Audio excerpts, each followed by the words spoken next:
I'd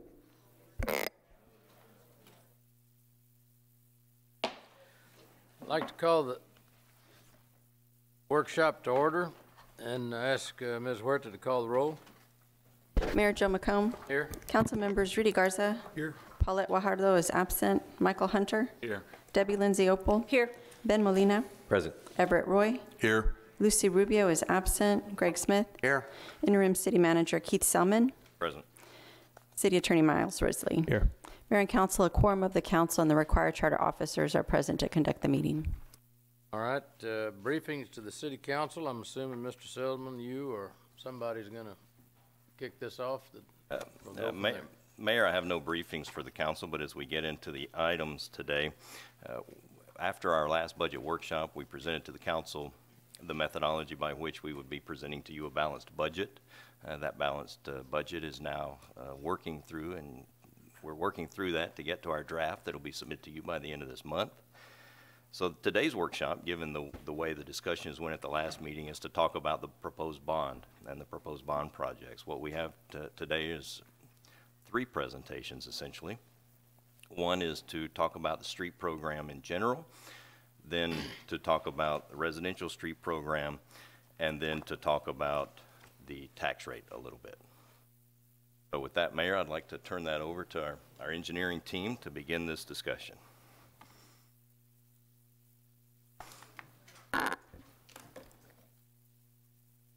Good morning, Mayor and Council.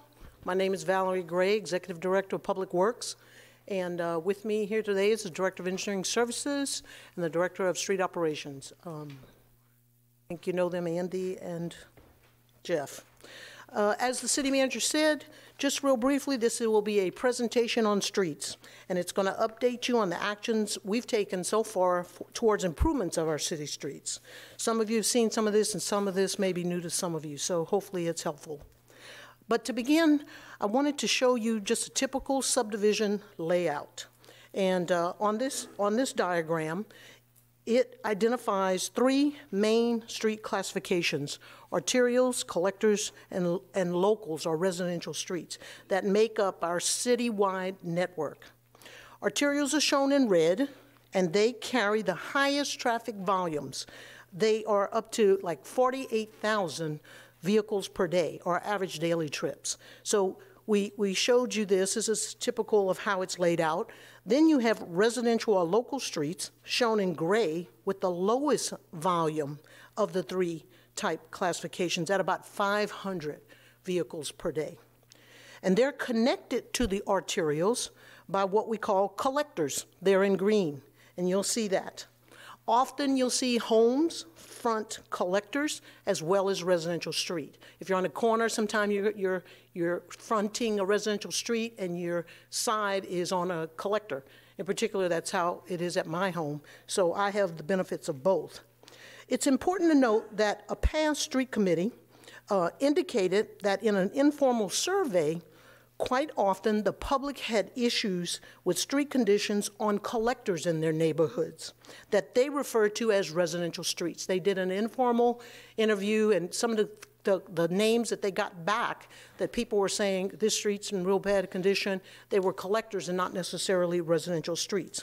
And I just wanted to point out that funding for improvement of collector streets has, and it is still today in the 18 bond, included in the bond program. So we're trying to improve those streets that connect those residential streets as well as those arterials when we do the bond program. And I just want to point that out to you. The existing street system network is approximately 1,200 miles, with approximately 159 miles of arterials, 211 miles of collectors, and 835 miles of residential local streets. This chart shows the current total street network condition separated by street classification side by side for easy comparison. Each of the sections are separated by a black line, and it represents 100% for each class. As you can see, at least 50% of the arterials and collectors are in good condition, and there's approximately 50% of the residential local streets which are in poor condition. So this is just a snapshot of what we look like based on the street inventory that the street department maintains based on PCI. Hang on, Val, let me. Yes. Mayor, I'd like to interject here in the presentation. The areas that you see in green on your collectors and arterials, the needle on that has moved. I suspect at one time that percentage was much less. Due to your bonding activities and other things, that needle has now moved out past the 50%.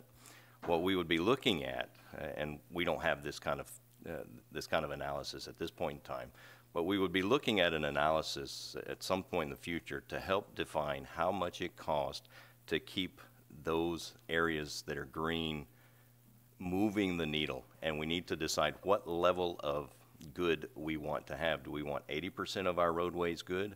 Do we want 75% of our roadways good? Or do we want 100% of our roadways good? TxDOT operates in the 80s on their good. And then they're able to very clearly quantify how much it costs them to maintain their roadway network at an 80 percentile good. And so we'll be looking at trying to put together an analysis very similar to what TxDOT uses in their analysis on their roadway system statewide, but we want to look at applying that here at a local level as well. Dropping, and what we're looking to do as we go through this discussion, you can see that the local is only 32% good. Moving that needle out of that and increasing the amount of good. And I think long-term, we'll also want to continue to chew into that green, making the greens larger. And in making those greens larger, making a policy decision on, okay, we're going to have good on 80% of our roadways, or we're going to have good on 85% of our roadways, and then we'll have a cost tied to that. And just for clarification with the city manager, good is defined as a PCI of 100 to 71, so that you understand how we come up with the good condition. Just as poor is 0 to 55, and then the fair is in between that. So that is how it's defined. In 2012, it was decided that with an issue as big as our aging infrastructure was, we needed to address each of these 4 areas separately. The 4 parts shown here is reconstruction of arterials and collectors, reconstruction of residential streets, maintenance of all street classifications to help stop the bleeding per se, and policy regulating all of our street infrastructure. So each of these 4 areas, we needed to focus on each area, looking at it program-wise and financially, so that we could try to bite this problem a little bit at a time. We refer to this as the Street Improvement Plan. The blue quadrant deals with policy. In March of 2013, City Council passed an ordinance amending the Unified Development Code, adopting street design standards and criteria, which include a 30-year design life for construction of new streets. This was increased from the previous 20-year standards that were in place for many a year. Additionally, consideration was given on how street cuts were handled, and in an effort to minimize degradation caused by cuts and to minimize the impact on street life expectancy and costs. So no longer could you just go out there and just do a small little cut. It was going to have to be a much larger cut so as not to extend the life of the street, instead of having a smaller cut where you have a weakness and then eventually it would degrade the street. So we took a look at that and put some policies in place regarding street cuts. The next quadrant in orange focuses on street maintenance. With the adoption of the street life cycle of maintenance treatments and to try to slow the rapid progression of street deterioration, a proactive program was developed to improve street maintenance and to keep good streets in good condition and prevent them from falling into poor condition, knowing it's less costly to maintain a street than it is to rebuild it. In January of 2014, with the implementation of the street maintenance fee, we also implemented the Street Preventative Maintenance Program, or what we refer to as SPMP, which allows for application of overlays and seal coat treatments to streets of all classifications, not just arterials, but it's arterials, collectors, and residential streets. The SPMP supplements the seal coat work that's done by our city staff. There's a very small part of their operations they do seals, which we consider preventative work, and it supplements that. With the completion of the 2018 program, the 2018, that's the 5th year we're in, Council has approved the work plan. Once we complete that, This, we will have 280 miles of street will have been revitalized citywide. So since the start of the program, when we complete that 5th year, we will have revitalized 280 miles of city streets of all classifications. The next quadrant in green is reconstruction of high-volume traffic streets or arterials and collectors.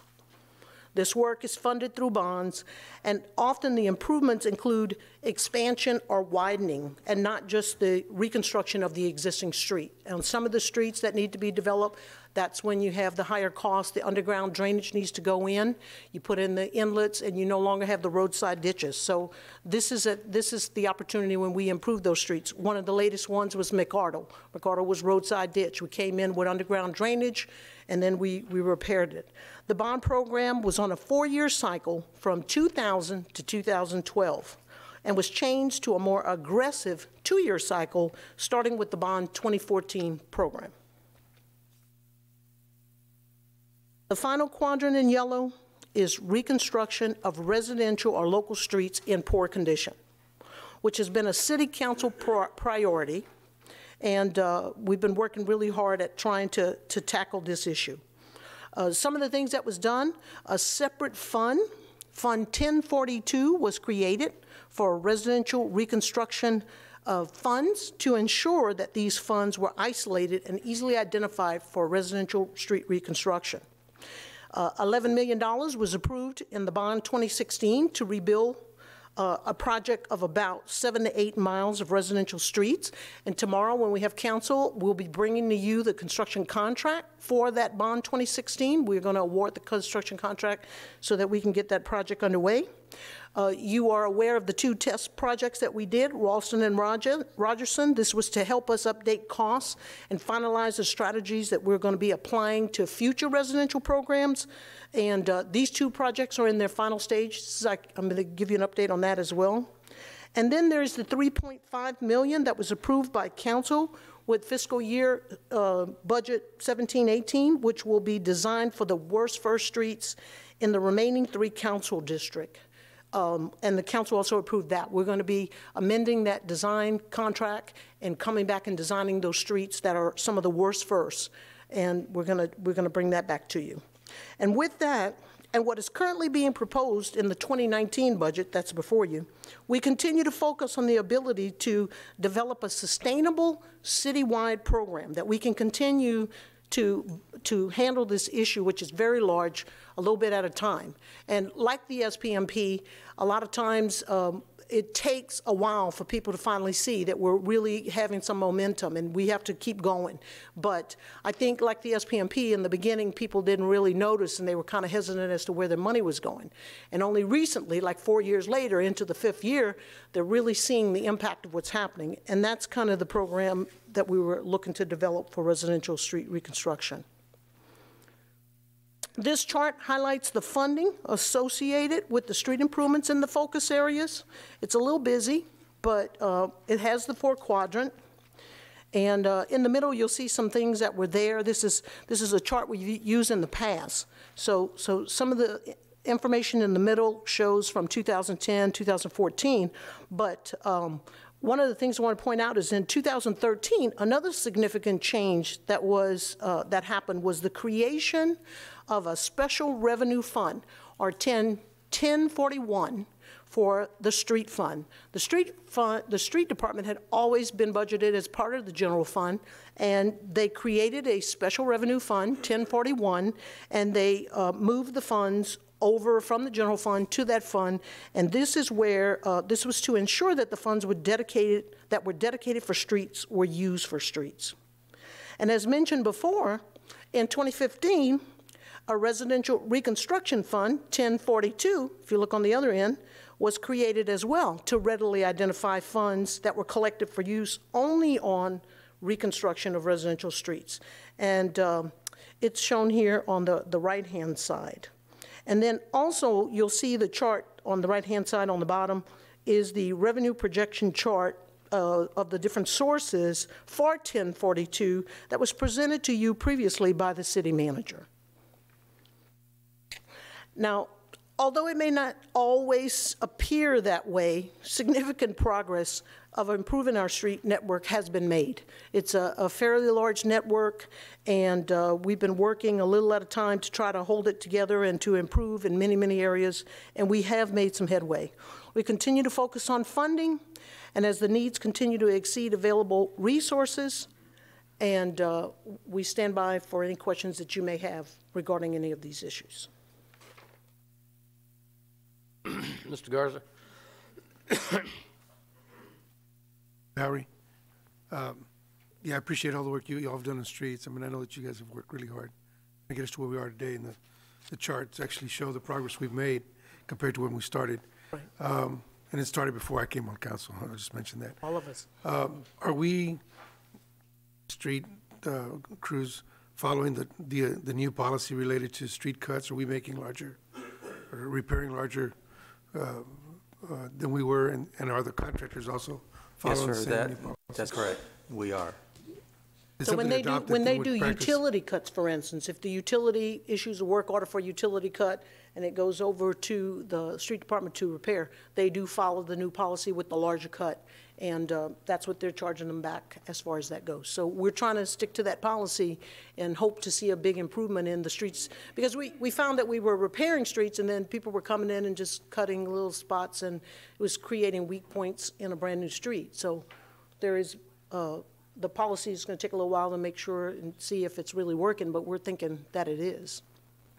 Okay, did we compare whatever we adopted to what state standards are or what other people are doing related to street cuts?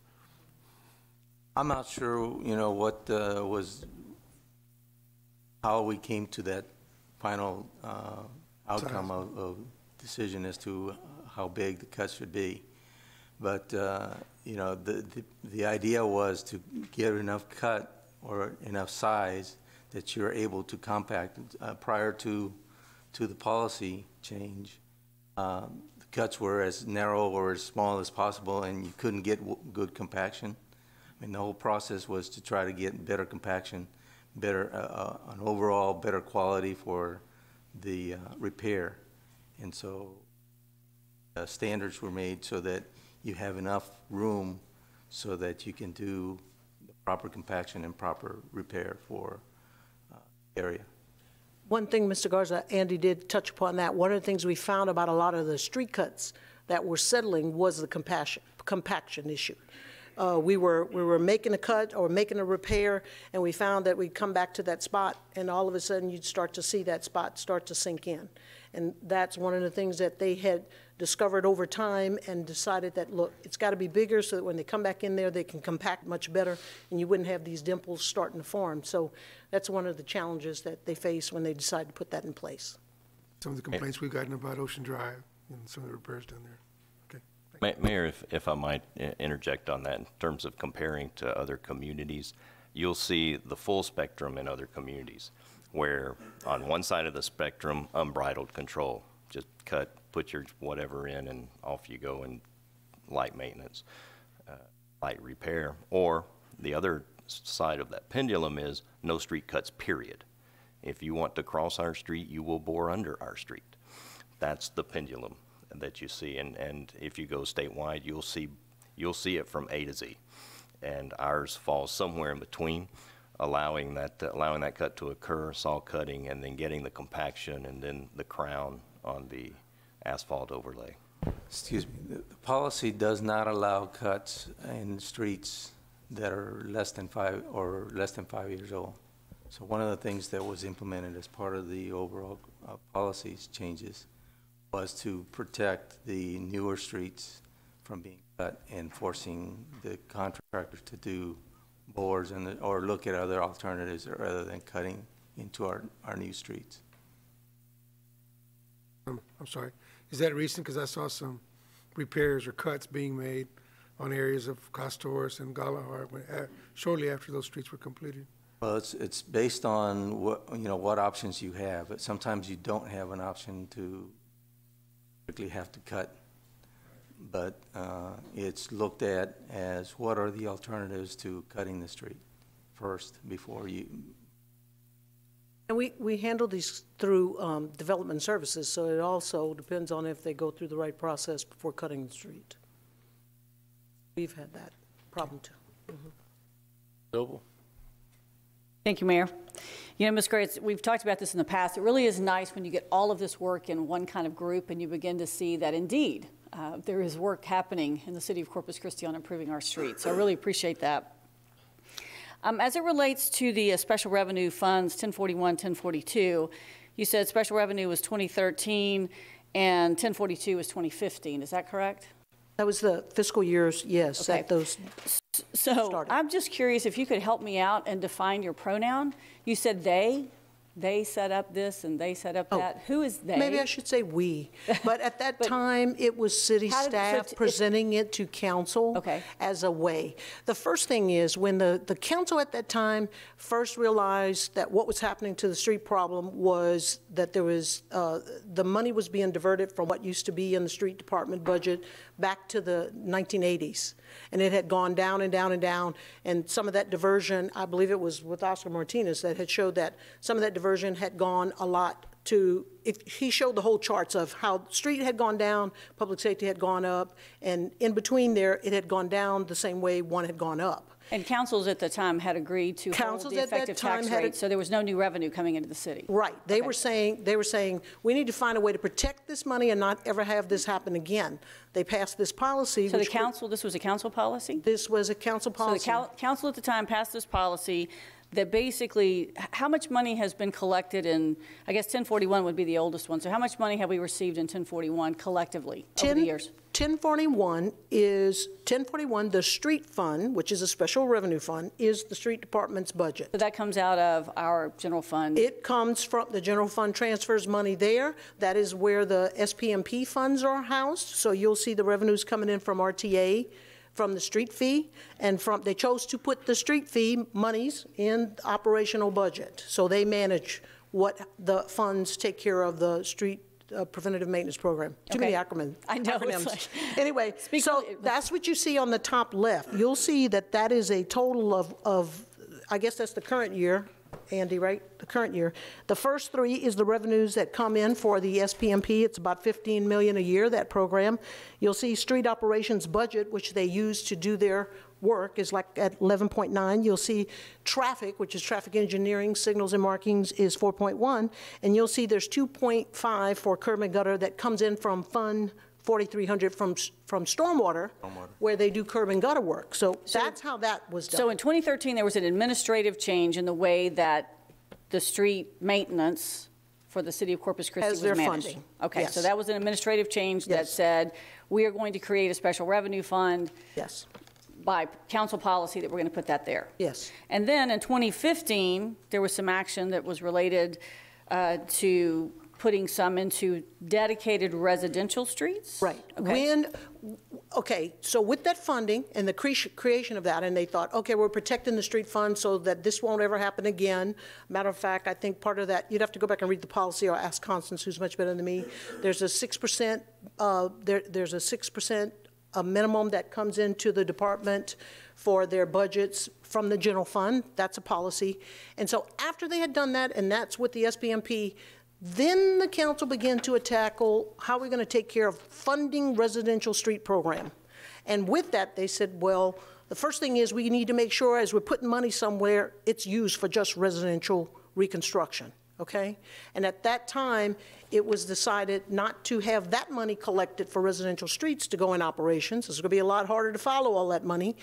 The council at that time, by policy created the 1042, which is a fund that they oversee as well and make sure and watch.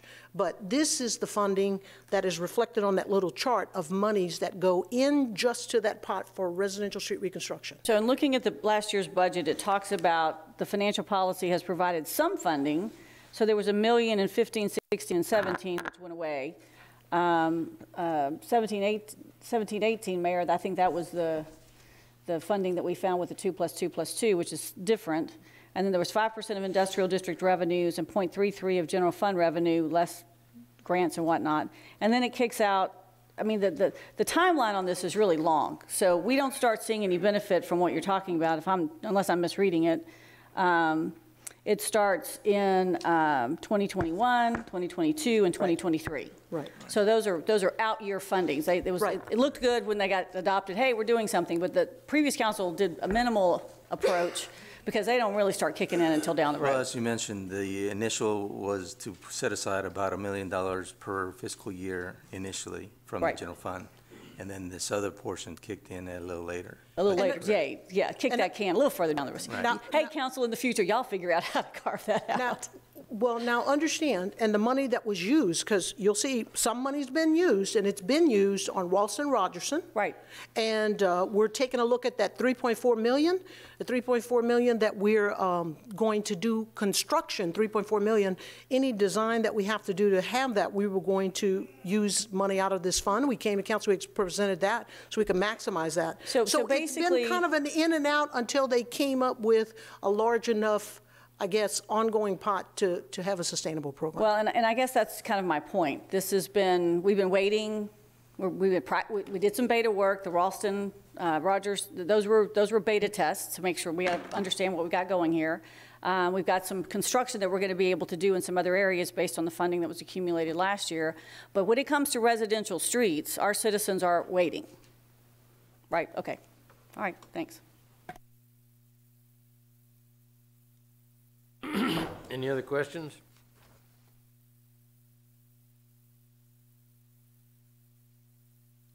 All right, so this concludes your presentation on the street. That is the first one. If there's no more questions, I'll go on to what is the next one. Well, I have one question, is just because I get asked all the time, and I'm different strokes for different folks, but people see operations where they go in there and they, I don't know what you call it, grind down 1.5 inches or 1.25 inches and redo something, and they come back in and it's a nice, smooth street. You know, TxDOT does 20 miles of Overlay. Interstate 37 in a week. Yes. And it takes us a year to build a street that's a block long. I understand they don't have underground utilities and all that on Interstate 37. It's just street. There's no utilities, no nothing. I understand that.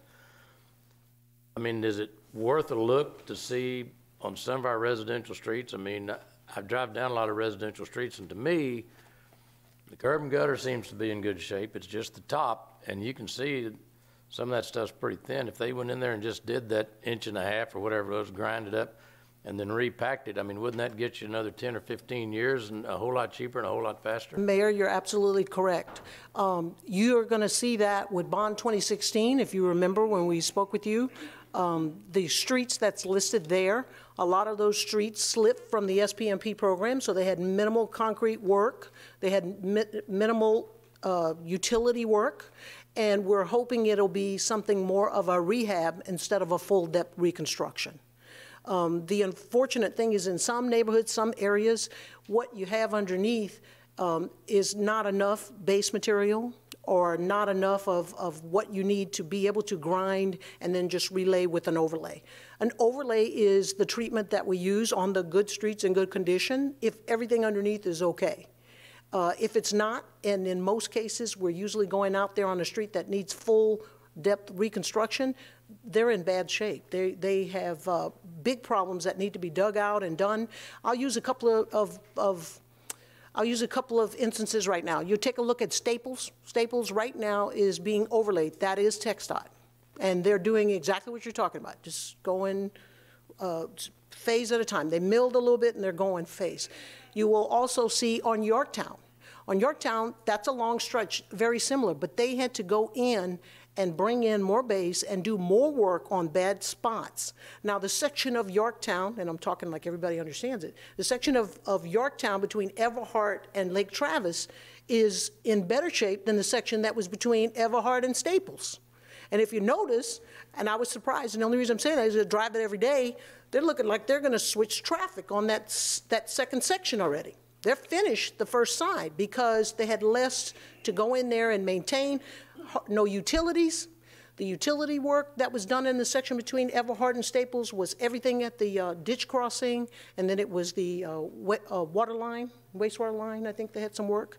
So every job is different. It would be nice to say that. On highways, you're absolutely right. A big deal with the utilities being out of there, the materials they use, I don't know if there's any other thing that's differentiated, but doing highway work is a lot different than going into a neighborhood. And the biggest thing you don't have is driveway cuts.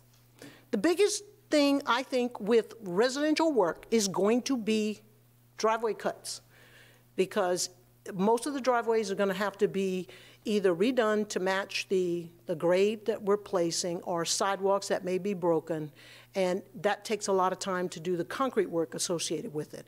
We're hoping with the 2016, as we're doing more of rehab instead of full-depth reconstruction, that job will go a lot faster. So you're right there. Okay, thank you. Any other questions? All right, go ahead. Okay, this will be an overview of the proposed 2018 bond program.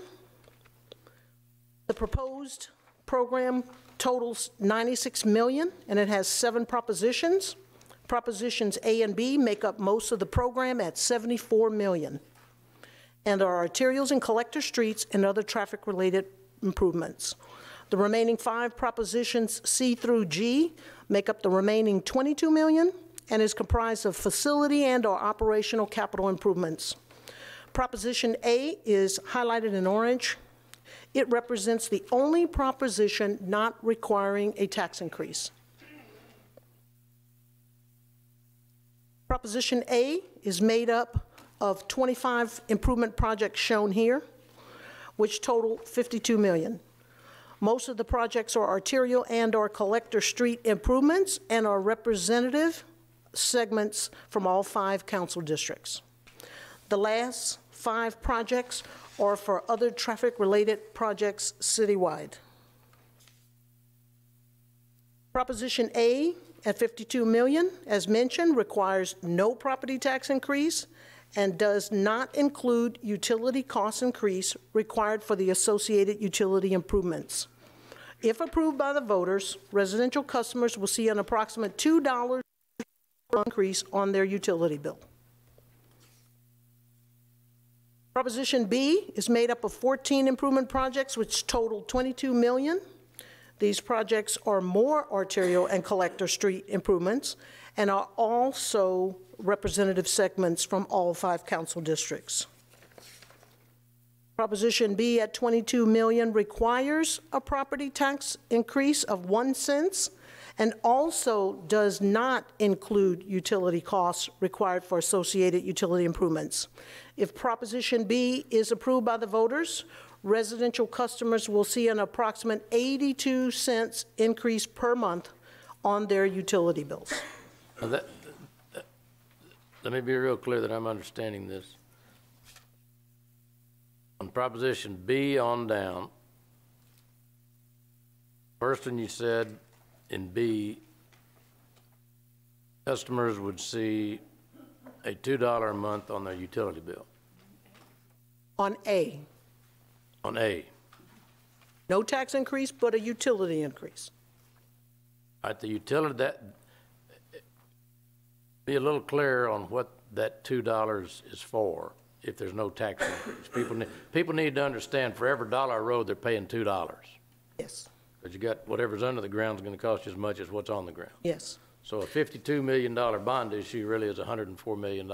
Yes. And one way you're going to pay for it is with your utility bill, wastewater charge, or however you're going to do it. Yes. We need to be real clear, because, and I've asked the manager, and we need to come back, and I want it on my level, about a 5th grade level.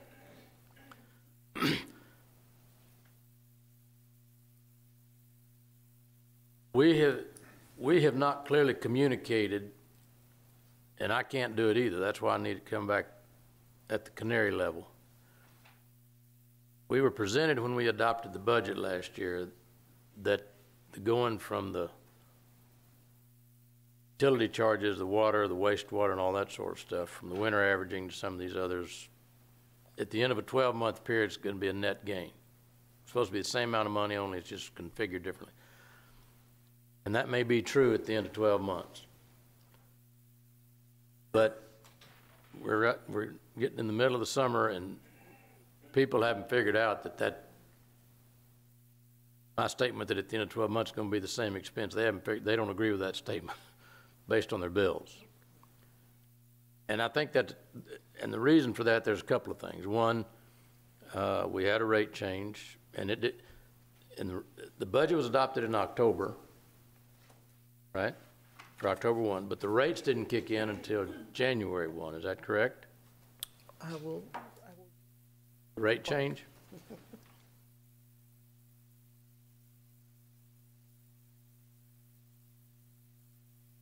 Mark Van Vleck, Assistant City Manager. Yes, sir, that's correct, that the rates went into effect on January 1st. Okay. And then a year went by. We sometimes started in March, April, May, I'm not sure when, some computer conversion, some kind of billing process or something. And we were having all kind of problems. Matter of fact, we're still having problems with our billing process. And then we had a hurricane, and we suspended, or we waived people paying on time, or the computer couldn't read them on time, or anyway, this conversion, the billing cycles all changed and all this sort of stuff. So you've got a perfect storm in terms of public confusion, and you've got a rate change that was supposed to have a net impact of 0. You've got a computer problem that's been a headache. It's our $13 million headache. And then you had the storm. And then once it all got up and done, they get a bill for all the past due bills, and that's, I think, what's blowing them through the roof. So we need to be able to explain in 3 minutes or less how in reality their utility bill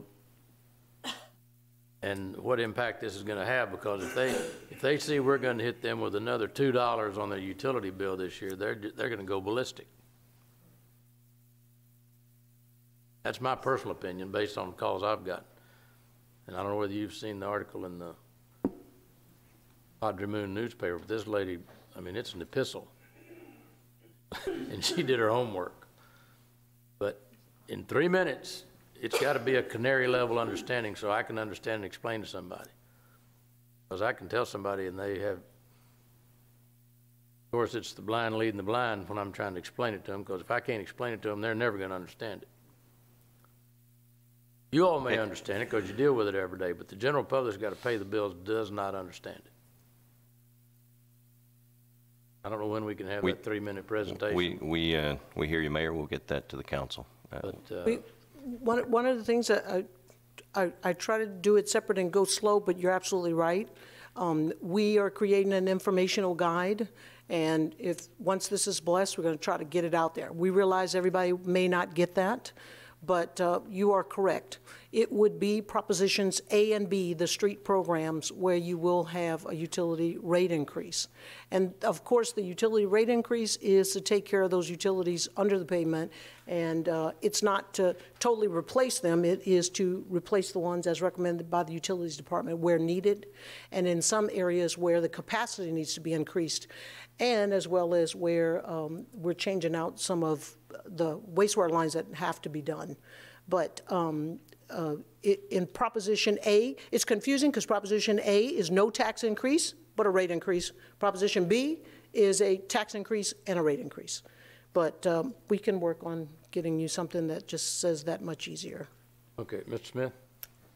Thank you, and I'd like to go ahead and just follow up on that. And I know we've discussed in other workshops and in council before that the one-to-one on there, this kind of a hidden impact going over to utilities with it, and I'm concerned, like the rest of the council is, about our high utility costs. So we do look very carefully, and we only replace what is necessary to replace. And I've seen some projects that we've done in the past before any of you, and Mr. Edmonds and I have talked about this, on stormwater in particular and some of our other utilities, given the fact now we can go in after the fact through pipe bursting, lining, stuff like that, that we don't need to brute force replace, but target replace on there and try to drive that 1-to-1 ratio down so we're not tagging as much on our utility bills. So I'm getting a lot of nodding, so thank you, guys.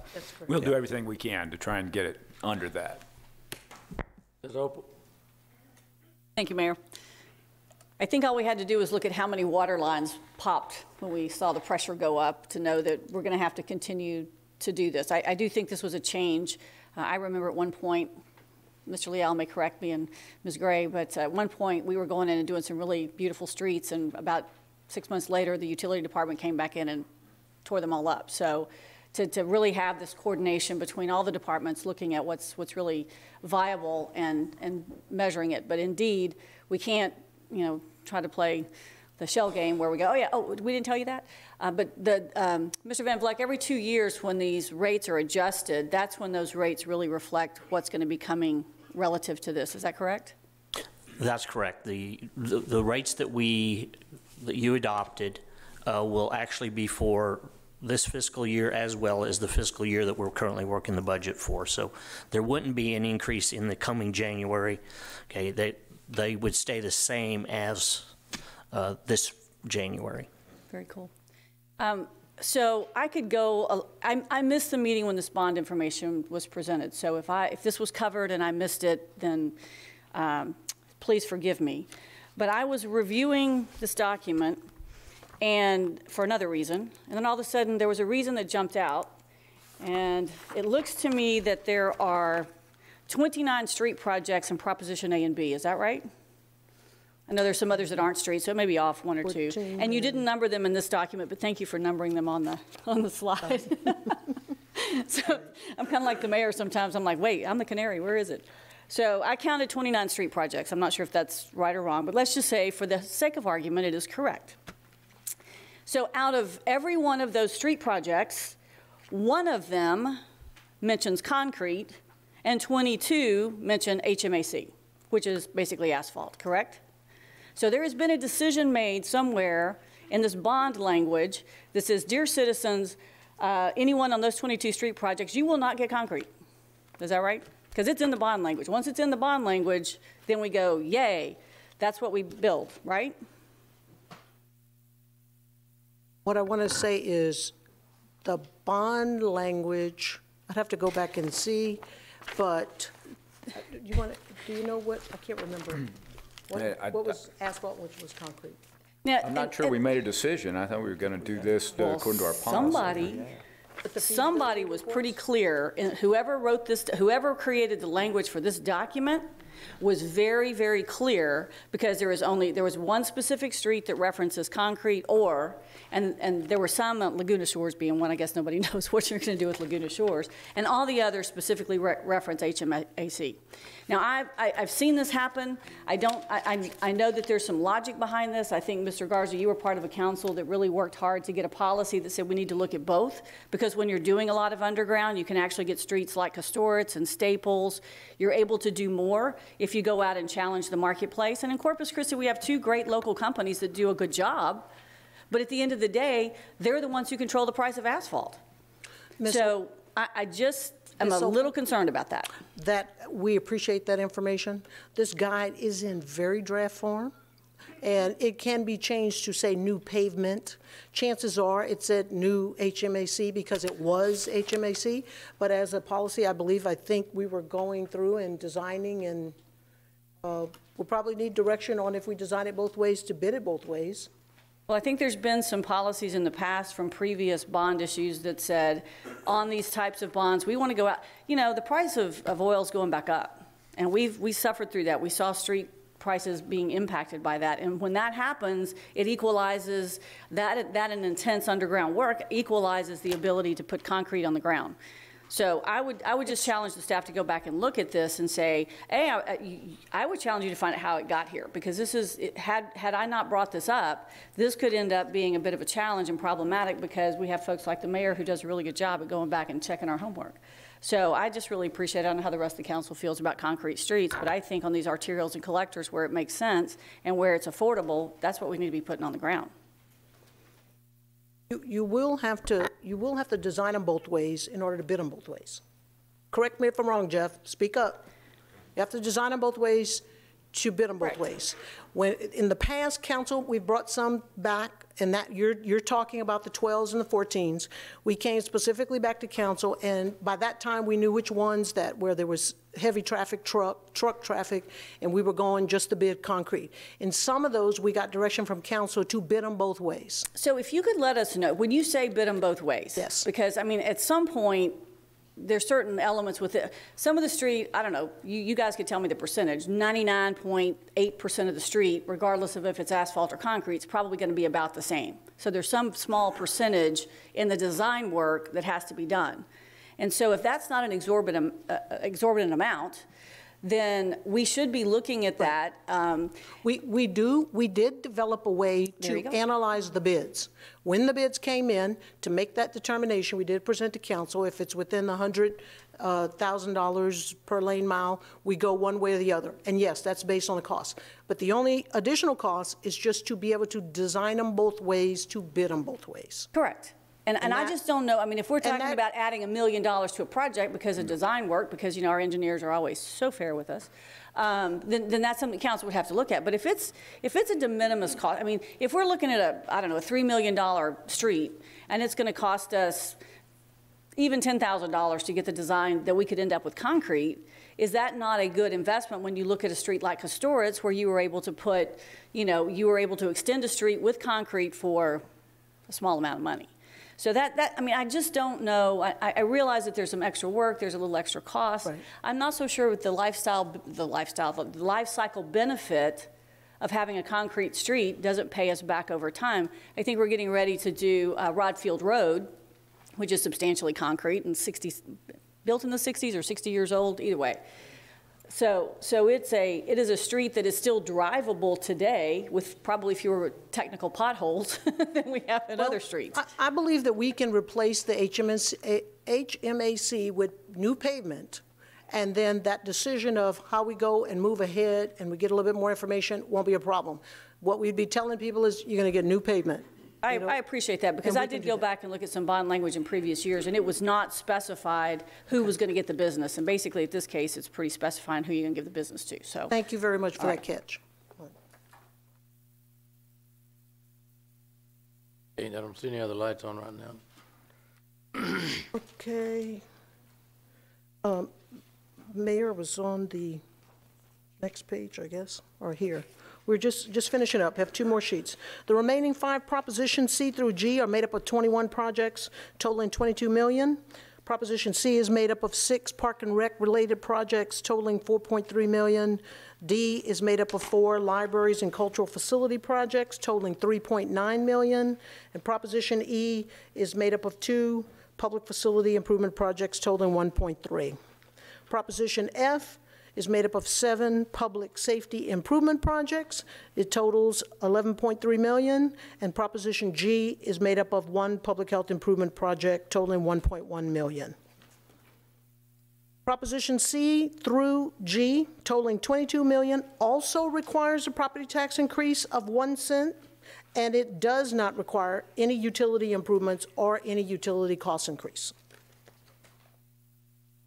And last here is key dates. On June 27th, the Planning Commission approved this proposed Bond 2018 program, the projects. They approved the projects at their meeting on the 27th. And today we are trying to finalize this Bond 2018 program project list. We're hoping to get a motion of direction regarding that issue. And then by the end of July, we anticipate bringing forward for council approval I originally said on its first reading, but I think Rebecca's going to correct me here. And then the ordinance bring forward the ordinance calling for the special election, and the second reading should be on August 14th with the election day on November 6th. So that's all I have, but you might want to... Yes, according to our bond counsel, the first reading of the ordinance, if it happens on July 31st, there's a certain window when action has to take place, and that precedes the window. So they're recommending that the council review, we can have a presentation and take motion of direction then, but the action has to take place on August the 14th on an emergency. But the council and the public will have an opportunity on July the 31st to provide input.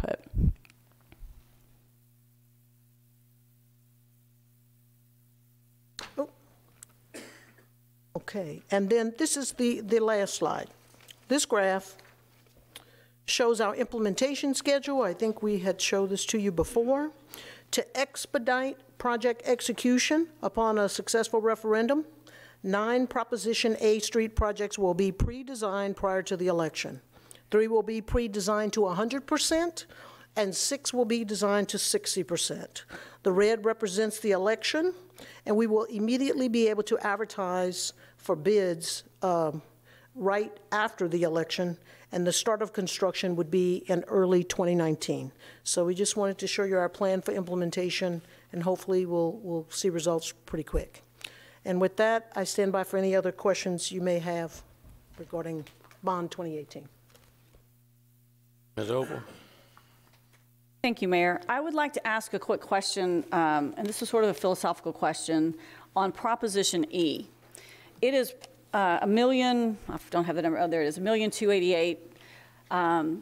You know, looking at what we collected this year in unanticipated sales tax, it looks to me like that we could fund this through some other avenue. That you know, this public facilities, it's not a tremendous amount, even if we sold C of Os for some short period of time, or if we tried we're going to hear a lot about pay-as-you-go here in a minute, if we tried to pay as a pay-as-you-go project.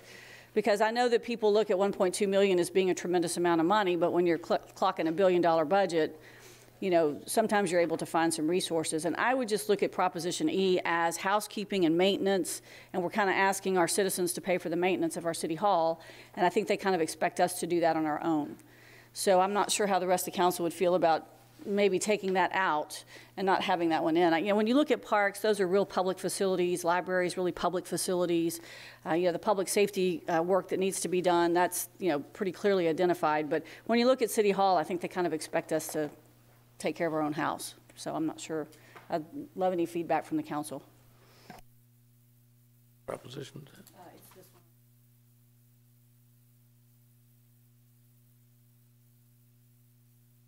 Mr. Garza? I know that a while back we had a leaking roof in the atrium, and we went to the voters and they voted it down to get the roof fixed. And here we got, I don't know, $30 million building, whatever it is, and we want to spend whatever it was, $1.5 million to fix the roof, and we got turned down. So I do think that at some point we've got to do a better job of maintaining our public facilities. We just can't go. We need a better maintenance program. I was walking around yesterday, and I see in these bond programs a lot of lighting improvements. But as I walk up Upper Broadway and some of these areas over here close to downtown, and 2 out of 3 out of 4 street lights are not functional. The wires are hanging out the bottom, and the light fixtures don't work. And so unless we do a better job of maintaining what we have, it's hard to go back to the voters and ask them to say, oh, this is gonna be a catch-all, get-all, and things that we should be doing. The lighting improvements we already have should be maintained to a level that the public expects. In this particular case, talk about public facilities. I got no problem putting it on the bond, but if we turn it down, or it gets turned down by the voters, we are going to have to figure out a way. And my preference is that we figure out ways to do a better job of maintaining our facilities so that we don't have to be going back to the voter for bond programs. And whether it be not just public facilities, and Parks and Rec too. If you got Parks and Rec and you got certain things that are not kept up to snuff, and you're going to have to go back every time to the voters to redo Greenwood or redo Price Field or redo some of the parks that we're not properly maintaining with the funds that are coming in or revenues that are coming in, it's going to be a hard sell. You know, so again, just food for thought. Thank you. Mayor, if I may. Yes, sir. Can't argue with any of those points, very valid points. This project was originally rolled into, as you recall, when we first started, we had 3, and our bond council got involved, and it started breaking down, and now we've got the number that we have. This is a standalone project. I can't disagree with the council members. It does put this thing at risk a little bit in terms of when we could spend, how we would spend, and doing the repairs, and staff has no problem if we get a direction of motion to pull that out of the listing. Mr. Tillman, do you think this is something that could be effectively managed in another way that would enable us to do that? Hi, Council Member Sylvia Trevino, Assistant City Manager. Having just taken over facilities, I will tell you this last year we went through a massive revamp. I can't tell you enough that we didn't do enough. But I also need you to know we had 1 plumber on staff. I need you to know we had 1 electrician and 1 electrician apprentice on staff, and only 1 was filled.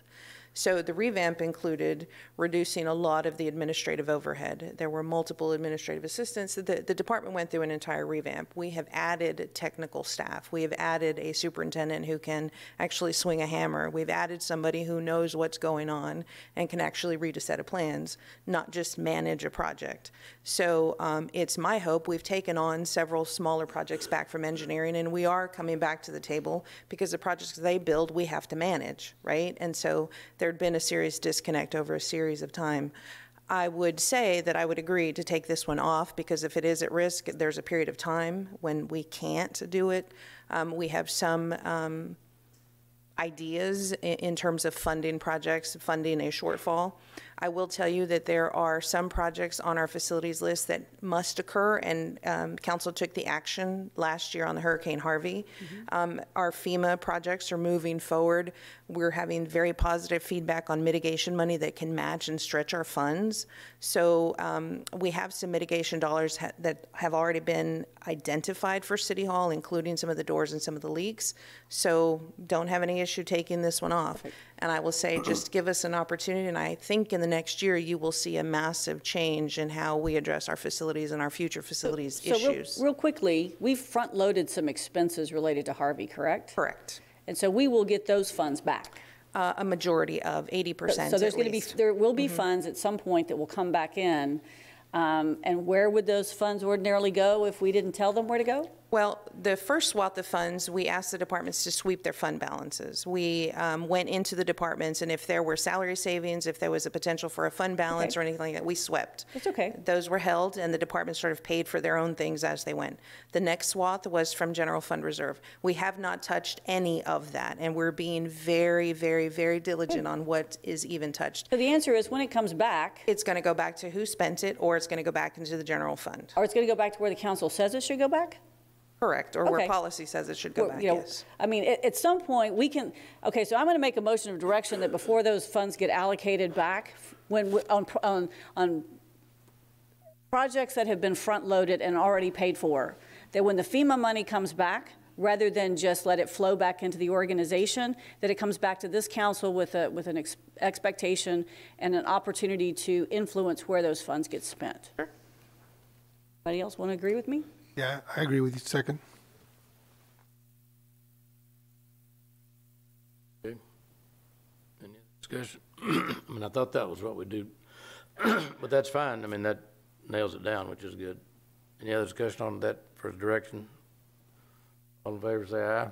Aye. All opposed? And then I'll follow up with the motion of direction that we pull Proposition E, and that we work with the city manager and the staff to be able to identify funding streams to accomplish the work that needs to be done on City Hall and, as was pointed out, all of our facilities as we continue to move forward.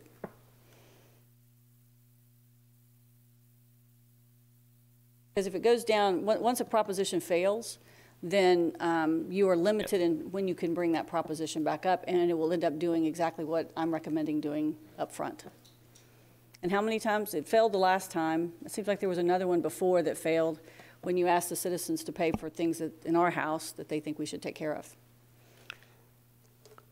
I'm going to second it for the purpose of discussion, if you will.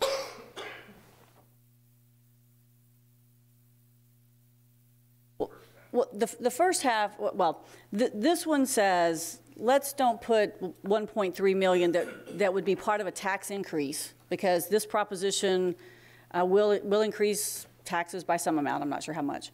And so rather than ask citizens to increase their taxes to pay for maintenance on City Hall, that we as a council say, we will work with staff using recurring revenues to be able to do that. That's what I'm saying. Are you applying that to all the bond propositions? No, just this E. Are you applying the principle to all bond issues? I'm looking at the success, because when you look at the public safety improvements, I think that those are viewed differently by the public. I think when the public looks at City Hall as an entity, they look at that with a high expectation. I would also agree with you, Mayor, that we need to look at all of our facilities, because these are maintenance items. And as Councilmember Garza pointed out, we must continue to refine our edge on how effectively we maintain the fixed assets that the citizens of Corpus Christi give us. So this particular one, I'm just suggesting, is one that would be a really, I think it's a stretch to ask the citizens to do that for us. The others, if they choose to increase what they pay to make those things available, I think that's a good choice. In this particular case, we've seen City Hall suffer, and the only way to fix it once it's done is exactly what they did the last time and what would happen this time again. So let's just not ask them to do our work, and let's just do it for them. Okay, I'm trying to support what you're doing, but I'm trying to, if it applies, because I think we have several issues of facilities and properties that are not properly maintained and kept. Do we keep going back to the taxpayer, or do we keep going back to the users of those properties and facilities? Because if that's the case, we could pull the whole Park and Recreation Department out. It's a $14 million deficit department. And I can tell you, the state of mind I'm in right now, I'm not interested in spending any more money on parks until we can maintain and upgrade what we got now. You can drive around this city, and I've sent you pictures this weekend. So I'm fresh on my march. We've got parks we don't maintain, and I don't know whether that's by design, because we want to be au naturel. We want to be 4 feet in weeds in our parks, except for the little paths to go on, which I think is an absolute wrong policy, if that's a written policy. We're not maintaining them, and we need to get our priorities straight. The department's a $14 million negative in terms of its revenue versus its income. And I think we need to have a discussion about that, whether that's the right policy or not. And I would imagine there's other parks in this city that are not being maintained properly. I know there's equipment not being maintained, but yet we're wanting to go, if you look back over here in the bond issue, and we're just jumping around because we're talking about the bond issue, and one thing stimulates another, is they're asking, I think it's Proposition C, is that Parks and Rec? Yes, sir. You know, $750,000 for playground improvement and construction. Well, I don't think we need to go adding any new playground equipment now when you've got equipment in parks that aren't working. And, you know, I don't know what we're going to do at the Greenwood Complex. That's $610,000, says sports lighting. So I just think, I mean, that's just a philosophical discussion I think we need to have. Because if we're going to neglect our parks to the condition of the parks that I'm talking about, my first thought was I'm going to turn this piece of property in, just give the address. I'm going to turn it over to code enforcement. Tell them to go out and hammer the people that own that property. They're going to be coming knocking at your door because it's a city park. And if we're not going to maintain our own properties, parks and other things, we're wasting a lot of money on these code enforcement people. Because I can tell you, every neighborhood in town that you get a complaint about somebody's weeds growing, they're going to say, wait a minute, we're just being natural in our environment. It's our policy. So if we can't do it, then we can't expect the citizens to do it. So maybe that's a whole discussion for another item, but I'm really getting fed up with the fact that we don't maintain our property, and in our neighborhoods, people expect to go to parks and not have to fight lizards and mosquitoes and snakes. And a day in the park is a disaster in most of our city parks. Now, there's some, we spend a lot of money on the water's edge, and that was good. It's a beautiful facility. It was loaded to the gills this weekend. That international youth sailing thing was a phenomenal deal for the city. It's a wonderful thing. But the folks that want to go to their neighborhood parks, it's not a good day in the park. And we ought to take that on a pretty serious note. So I've got some real issues here. This is all adjustable, and we can talk about it, but we need to get our priorities straight, I think, whether it's maintaining the city hall, whether it's maintaining our other facilities. We've got to take care of our own business before we go, buying new stuff. I mean, that's just a personal deal. I don't know, Mr. Garza, your light's on. Mayor, I agree with you related to parks. I think that you've got to have more citizen involvement and help in being able to keep some of the things that they say they want to keep. I second the motion related to item F. I do see so many things on there that are needed, and again, particularly in the public safety facilities. Roofing, plumbing, HVAC systems, those are part of maintenance. Now, first of all, I want to commend staff. I got that memo related to restructuring the facilities department. I think that's long overdue, but still, it's a step in the right direction. I think citizens start to see better product at their public facilities. They're more inclined to want to invest in them.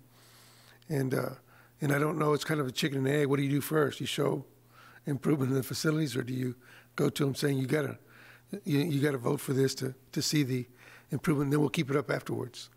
And so I remember working for an entity a bunch of years ago, and it was a 4-staff facility department. I worked in purchasing, so every purchase order, every requisition that came up for work, maintenance work. And I just remember that some of the techs were supposed to be doing some of the electrical, the plumbing, the framing, the carpentry work, the handy guy type of work, spent more time, in my opinion, taking a requisition, getting all the proper signatures in order to get it processed and done, and then calling somebody to come out to do the work than if it had just worn some dress work, not dress work, but work clothes, and done it themselves. They got used to just creating a desk space for themselves and just drawing up requisitions. And the requisitions didn't get the job done. It got it started, but didn't get the job done. It still took a contractor to come in. And I just think that that's part of the mode that we have to move out of, is just doing a requisition. I'm not just talking about facilities. I'm talking about in parks. I'm talking about in engineering. I mean, I see some things on the agenda where we're going out and we're paying for certain things that I'm wondering whether we couldn't develop to do in-house ourselves. I know that when we have a huge workload, that you do have to go out and contract some of it out. But I think that you still have to figure out whether you can create the capacity to be able to do some of the stuff in-house if it's within our purview. And so again, I'm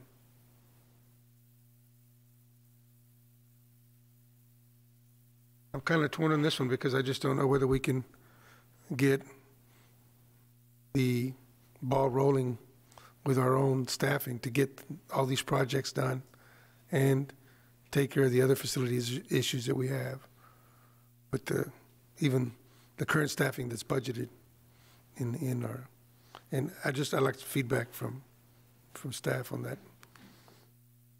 that concern.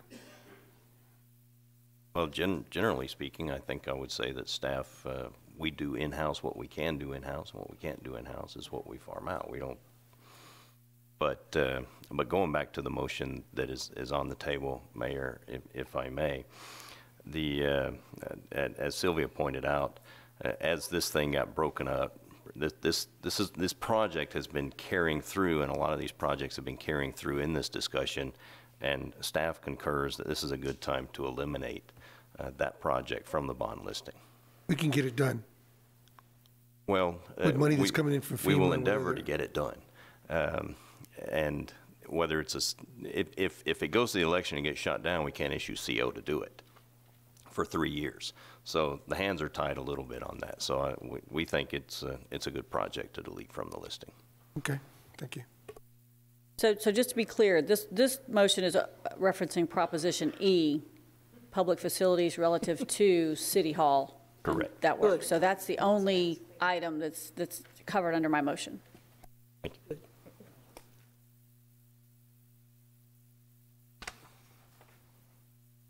That's to pull it off the bond deal. Take that one off the bottom. All right, that's a motion of direction to do that, I guess. Is that what you need? All right, any other discussion? All in favor, say aye. Aye. Aye. Mr. Smith? Oh, that's okay. All right, now, Now back to yours. a couple of questions. We've been in here since 9 o'clock. We've talked about the bond program. We talked about the street program. And 2 + 2 + 2. And so everything's set and ready to go as far as you're concerned. Well, there's another part. Well, Mayor, there's two things we would like to accomplish today. The first one is a direction on the ballot, the proposed bonding projects. We'd like some direction on that, to move forward with these projects. A remainder.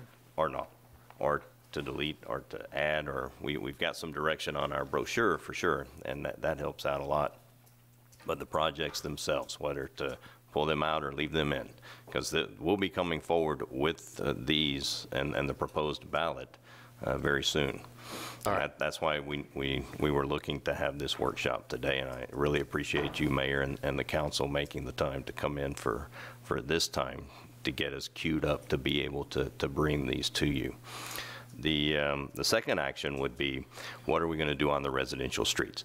Are we looking to incorporate that into the bond projects, or are we looking at going forward with the spend as you go as staff is recommending? And transferring those resources. Let me ask a couple of questions. Well, Rudy, go ahead with your question, then I'll ask a couple. I guess the only question I've got, and I'm supportive of moving forward with the bond program with the modifications we just made, but I just want to be clear, this particular bond offering here has 4.3 for parks, right? I'd seen a memo that said something about a recommendation to take that up to 16 million. I'm hoping that's not the recommendation at this time. We are proposing 4.3. I believe that was a recommendation by the PARD that they sent through to the city manager to forward to council. But what's in the bond today is just 4.3 and what's listed in there. Okay, I just want to be clear because I just don't Yes, know what I'm supporting today. All right, Yes. Thank you. All right, a couple of questions, Mr. Manager. I think at one of our meetings, workshop or council meeting, we came in and we were just throwing ideas on the table just to discuss them. One of the ideas was that the use of the Type B money for arterials and collectors, that's what it's precisely designed for, right? Correct. In addition to affordable housing and economic development. Correct. Okay. And that's generating approximately estimated $3 million a year. The first year, yes. And one of the things was, and I think I had the bright idea, and then the light bulb blew up on me, is to take the $3 million and go borrow your 50, because I think somebody said you could leverage that at $50 and $52 million for the $3 million, which sounded real good at the time, but after I slept on and thought about it, I'm reconsidering, because if you did that, then you'd tie up your Type B money for 25 years. You'd spend it one time and you wouldn't have it available for 25 years. For 20. So that's not a good years. idea. So here's another idea. It's good right now. It may not be after I hear back from you, but here's another idea. If it's for collectors and arterials only, and you got $3 million or plus on an annual basis, correct? That's the anticipated money? That's in the first year, 3, and it'll, assumptions that Produce it'll grow. approximately that each year, depending on the economy and the sales tax, and 3 bags full. Okay. My question is this, and this is where we talk about a shell game. It's not a shell game, it's a rearrangement, is if you've got $3 million in Type B money, to my knowledge, has not been allocated at all yet. That discussion hadn't even been taking place. Nope. That's correct. All right. Although there's a resolution coming from the Type B to the council. Street money. Well, we got final say, right? That's right. Absolutely. You know what that do. resolution is?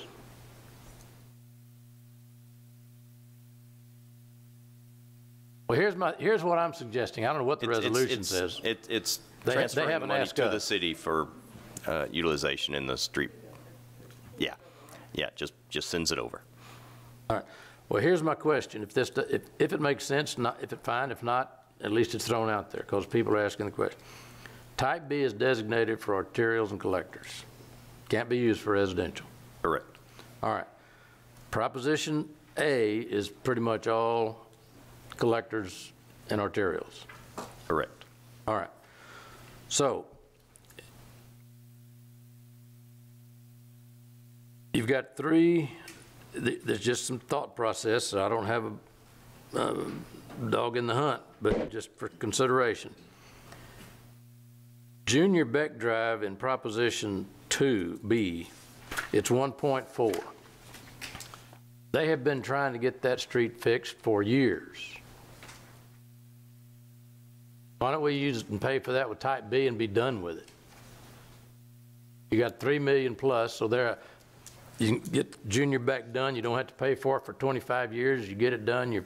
In a year, you could have it paid for and done. That's one suggestion. Or you pull another $1.5 million out of that, or you can go down to Proposition 2 and pull a street out, or you got Laguna Shores. Laguna Shores is a three-piece section of road. Is that you pull something out of the A portion for the other $1.5 million for this year, and then if you want to commit, if the road costs more than that, you pull it out of A and put the third portion of Laguna Shores Road, because historically we've got our past performance is that we do half a road and then we wait a few years and we do the other half. Why don't we do just one road and get it done? And Laguna Shores, I think it's recognized you got three sections of it. Is it in B or? Yeah, it's in B. Is you put them all in that A so that you know that road is going to be done once it starts. You don't sell all the bonds at the same time. They'd be done in different sections, I guess. I don't know anything about the construction schedule. You can only do so much a year. But at least those bonds are set in place. That second portion is 2. And so you pull some more of these out that worth that and pay for them with your Type B money. And that way you get them done. I mean, there may be some argument on which street, have a different name, but I mean, the theory is that let's get some streets done and not pay them out for 20 years if we got the money sitting there. And we're looking at a potential $7 million. We've got the first year, I guess the money's been collected up at this point, or a good portion of it. And by the time they got it all done, you'd have your $7 million in there for that much worth of road work to be done. You could pay for it when you're finished. You don't know interest. No debt. Your thoughts? Or maybe you don't want to share. That's certainly a way to go. You can look at your Type B and try to use your Type B on a spend-as-you-go for arterials and collectors, rather than pulling it into the debt service fund to pay for the debt. Well, I mean, that's not in lieu of it. I mean, you're talking $52 million worth of arterials and collectors in addition to the $3 million. You're getting a $55 million package here. If you're going $52 million in Proposition A, which is arterial and collectors, and you got $3 million sitting here over in Type B, that's $55 million. So we're not neglecting the arterials and collectors. But I'm just saying, why borrow $3 million and pay the interest for 20 years when you can take that, at least that $3 million, and pay cash and there's no interest? Yeah, again, I think I understand what you're saying, which is do a spend as you go with arterials and collectors using the type B. Well, maybe not every year, but I mean, that's all you can use it for. So, I mean, you don't have much option, the way the law's Well, written. if you looked at Project 11 on the Prop B, it's 6.4 mil, and then Junior Beck is 3.8. That would easily tie up 3.5 years of your type B if you did a spend as you go. Junior Beck on mine's 1.4 million. That's half of it, that's half of 3.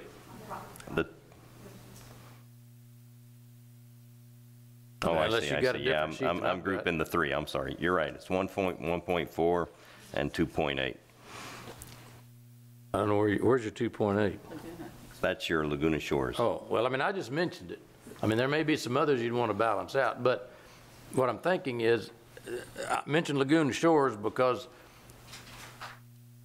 I mean, we've got cases where we've got money, and I think maybe it's at Ayers and Santa Fe or Ayers and something else. I mean, you build a street right up to an intersection, and then you don't build anymore because you don't have any money. So you got a brand new street, you got a crummy intersection for 2 or 3 or 4 or 5 years, and then you go in there and tear all that up. And you tear up part of the new construction because you're replacing an old intersection. I mean, just do one the whole time and get it done. I mean, maybe I'm wrong. When we were trying to bring my kids up, just if you got a job, finish it. I mean, if you hadn't got time to do it right the first time, what makes you think you're going to have time to do it over is my concern, and the cost. And we're fixing to, that's a whole different ballgame, but we spent several millions of dollars downtown fixing all these fancy streets up, and now we're fixing to tear them up because we got to make 2 ways instead of 1 ways, but that's a whole nother discussion. But we're just thinking out loud. That's what workshops are for. That's what they're for, Mayor. We can't take any action other than direction. We can't make any mistakes today, so that's good. Yeah, that's right. No permanent mistakes can be made today.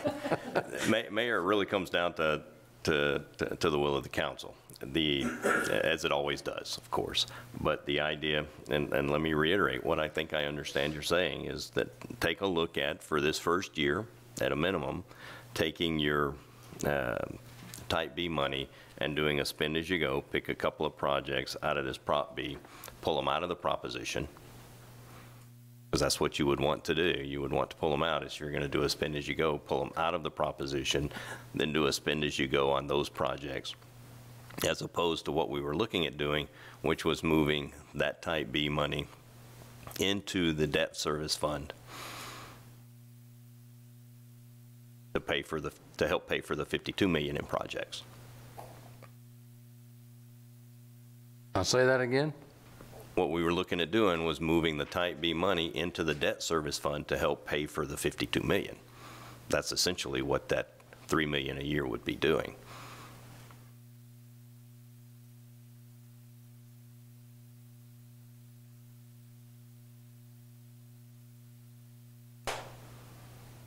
You're wanting to take the $3 million and pay for the debt service for the 50.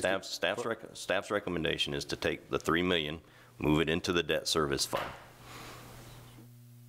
To pay for the $52 million. To help pay for the Prop A, but that will free up that money in the INS side, and then we move that to M&O, and then use those monies that are freed up into residential street program, as opposed to having a residential street project. We want to build the program and put additional revenues in it. And I need to hear a little more, because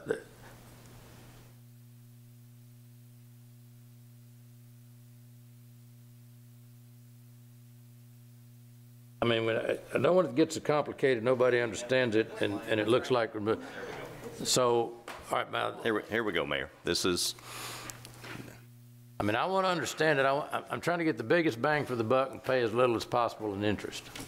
yes, sir. And stay within the parameters that the law allows. Let me get a couple of questions, then we'll get this to go. Mr. Garza? Sorry. Mr. Smith? Thank you. I'd like to bring another thought up. on here, and I know you're about to put that up, but as I looked at the earlier presentation, we have about 400 miles of residential streets that are in poor condition. We have about 80 miles of arterials and collectors. So we know we need to put more emphasis on residential with it. And I think we're looking at several options. We know Type B money is dedicated to arterials and collectors.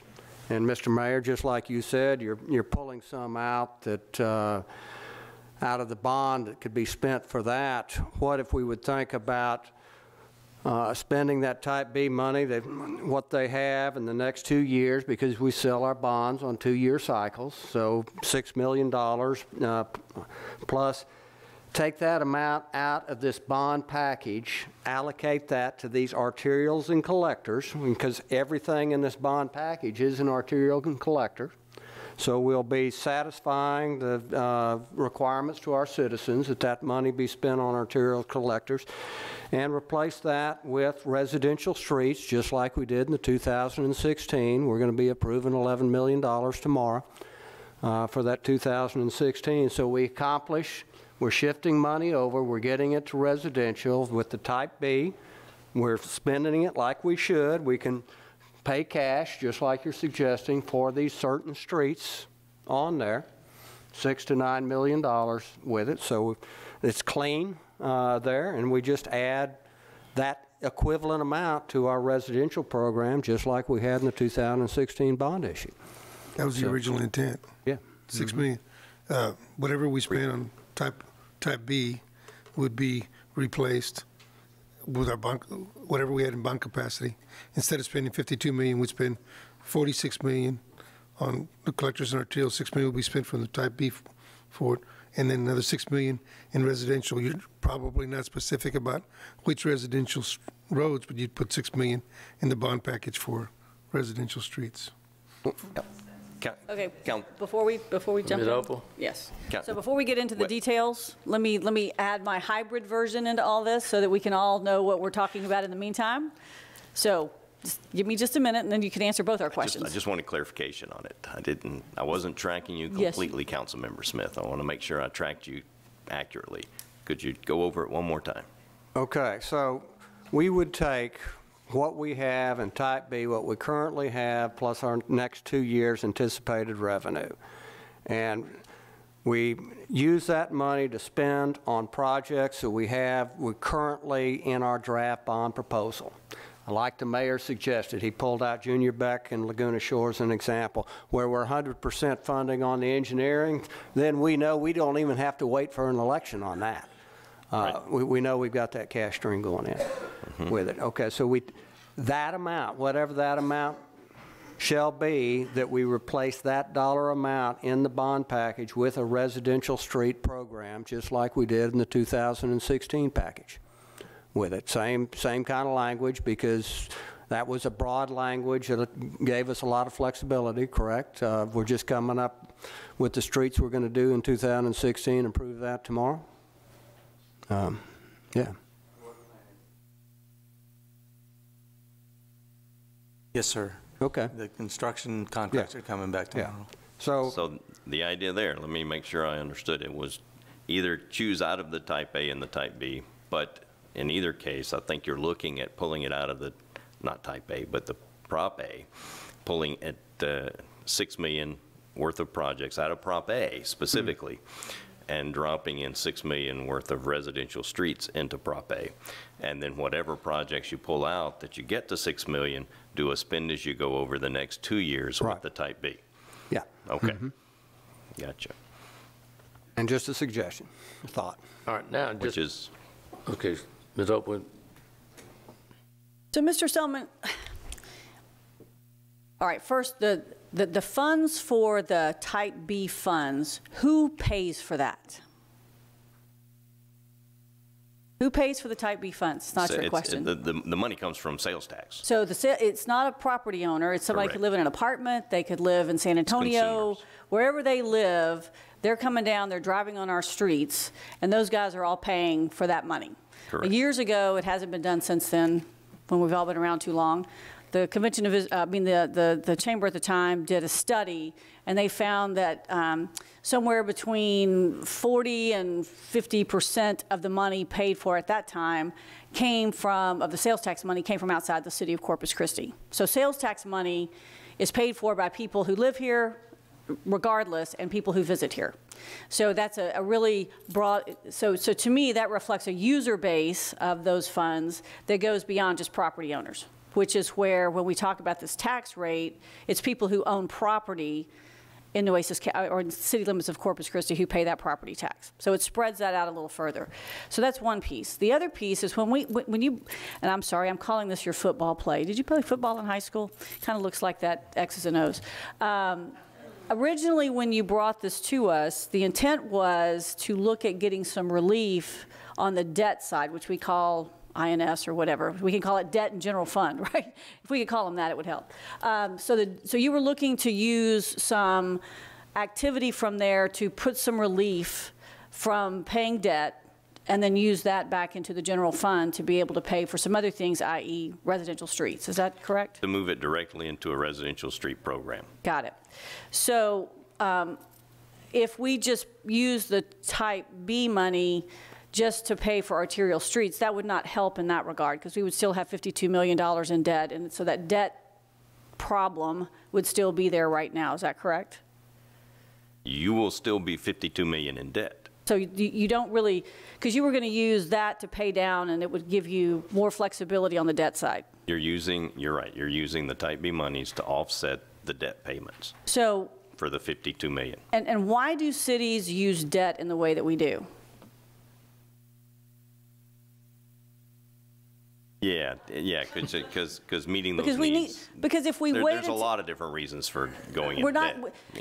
My experience but in theory, it's emergence. My experience has been when cities get too much money in cash, their citizens get really annoyed with them because the whole point isn't that cities accumulate cash. Cities put that cash to work. And I've seen that happen with other public entities when they do a really good job of managing their cash.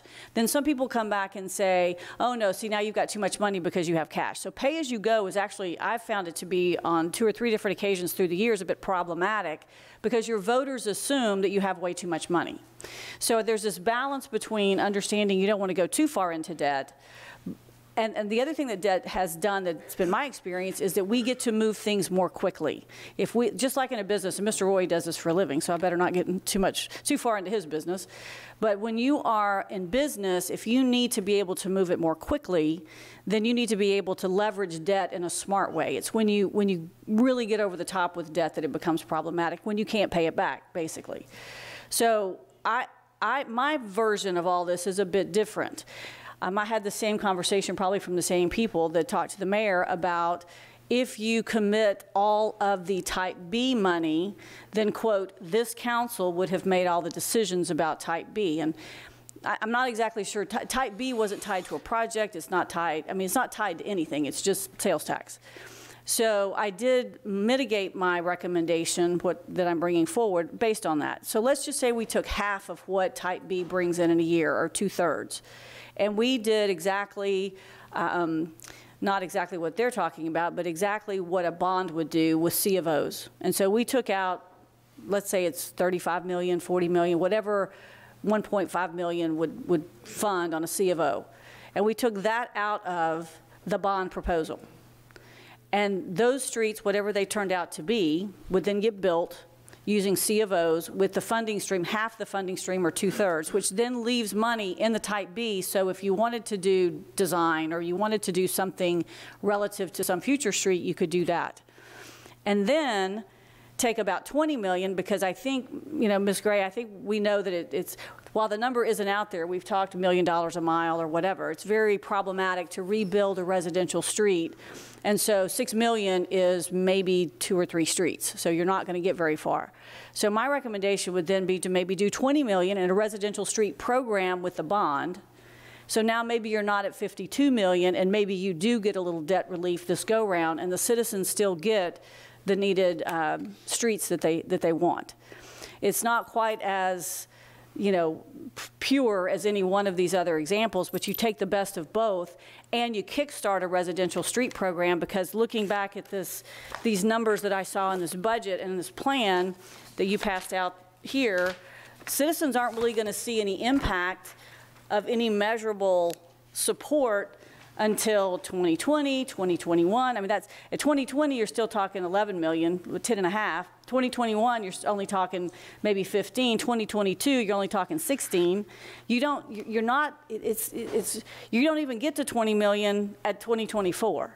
And I'm just looking at this saying our citizens need a kickstart to residential streets that's a little bit more meaningful, that we can put a program together that would deliver results. And if we could do that by using these Type B funds, which the citizens said, use Type B so I can have residential streets.